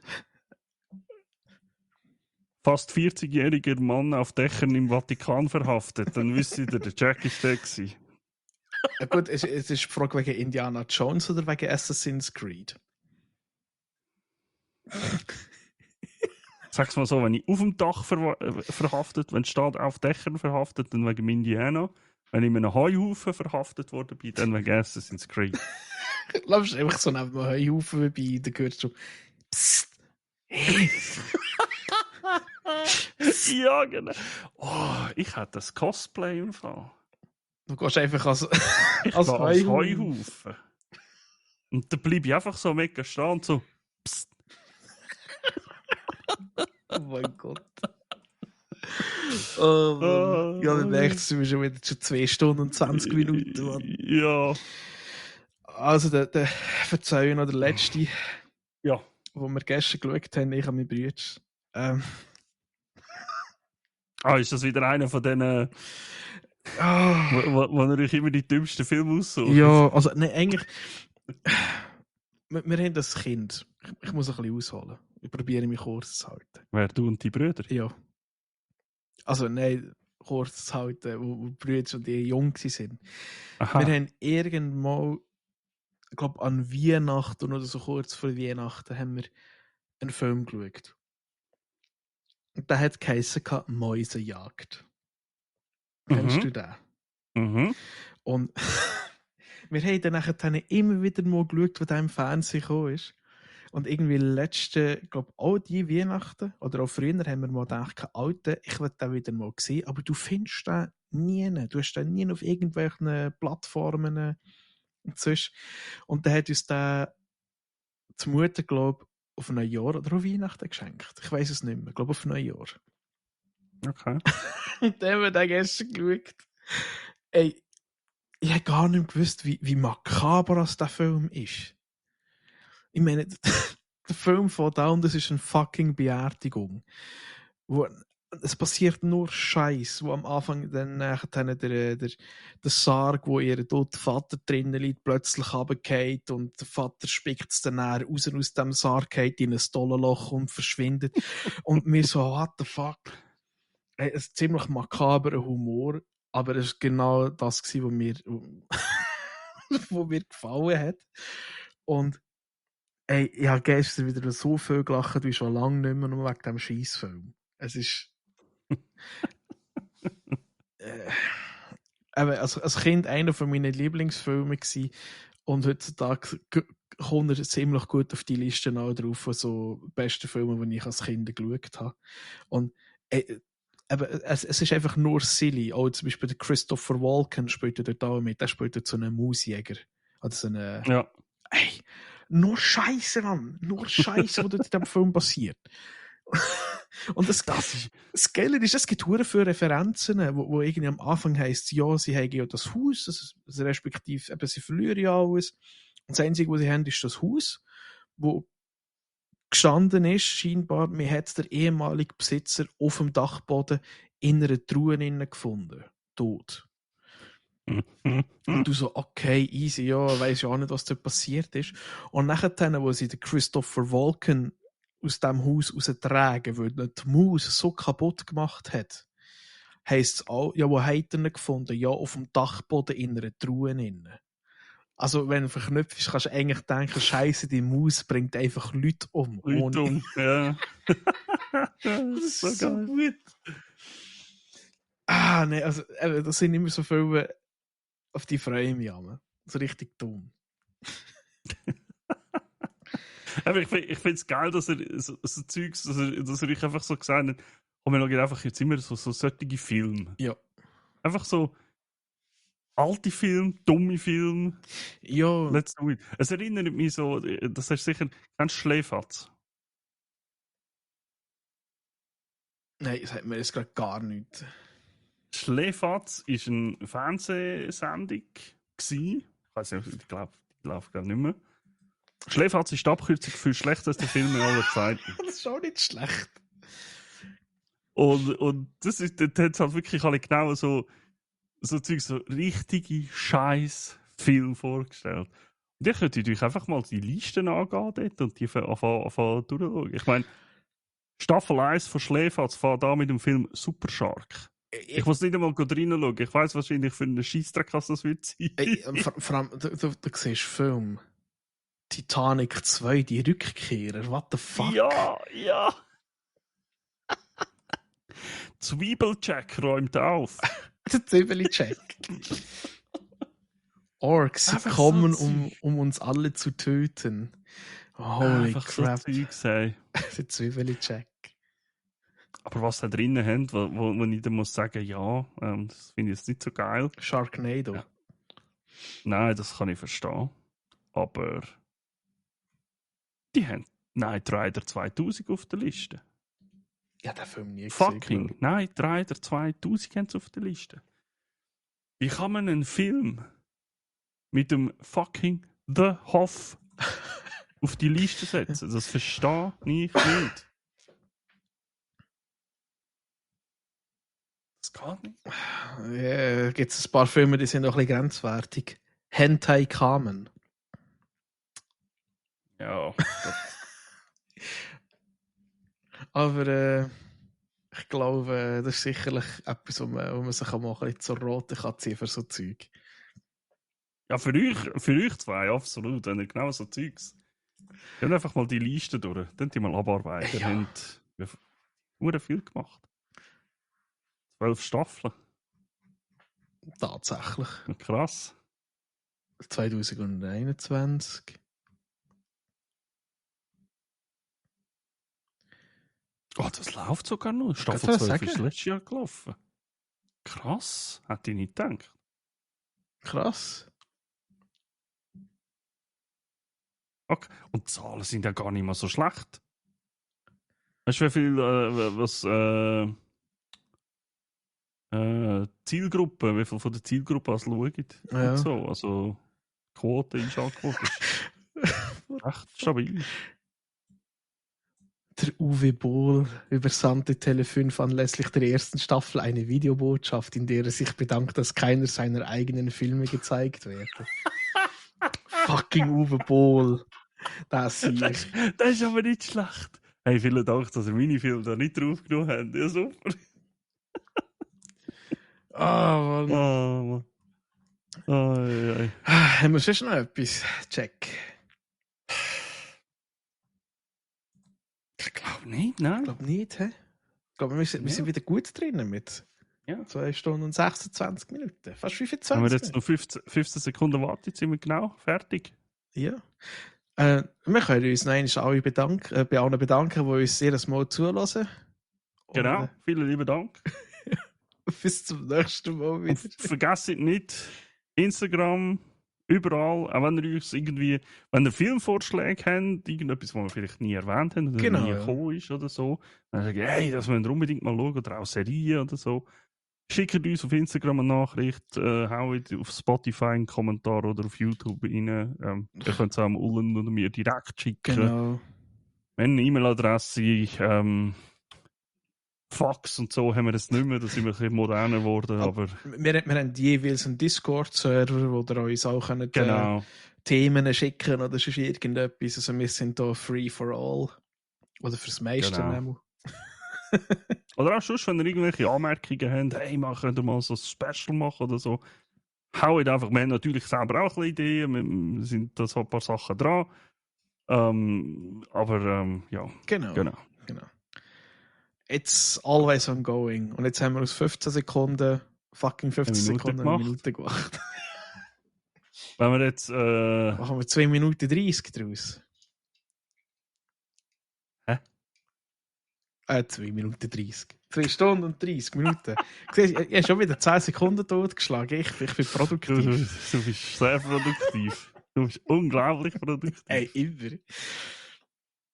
Jetzt musst du schauen, jetzt kommt uns dann nachher für die letzten 1,5 Minuten kommt uns nichts mehr in den Sinn. Oder ein Thema, wo man einfach wieder viel zu lange darüber redet. Ja, ich weiß auch nicht. Das könnte natürlich schon auch passieren. Ja. Nein. Ich denke es auch nicht. Und was ich noch wollte sagen, dann vielleicht ein bisschen, also aber sind nicht traurig, dass die Fakten am Anfang jetzt weg sind? Vielleicht kommt etwas Cooles. Wir sind dann was dran. Richtig. Also Blackjack, du musst jetzt nicht noch ein bisschen Zeit schinden. Wir könnten noch einfach mal den Hass säen und sagen, wir hören genau 59 Sekunden auf, einfach zum die Leute triggern, weil es keine volle Minuten ist. Ich muss jetzt aber einfach merken, also ich muss mir in Erinnerung rufen, dass ich immer zweimal muss drücken, weil das hat uns das letzte paar Mal immer das Ding versaut. Ich drücke auf Stopp und dann, fuck, nein, ich muss ja nur mal OK drücken. Ja, zum Glück lässt das Zeugs nicht, stell dir vor, hey. Ja gut, ich könnte sagen, wir könnten jetzt auch bei 58 hören reden. Und dann schneide ich es einfach auf 59. Oh wow. Weißt Du du? bist... Obwohl wir eigentlich immer gesagt haben, wir machen jetzt Uncut. Aber bis dahinter lässt ja eh niemand. Jetzt haben wir schon 29,40. Also, Und sonst, wenn ihr es zuhört, das Wort von dem mal ist Wizard. Einfach Wizard, Wizard. weil wir beide Magier sind. Genau. Also, ciao miteinander. Tschüss zusammen, ade.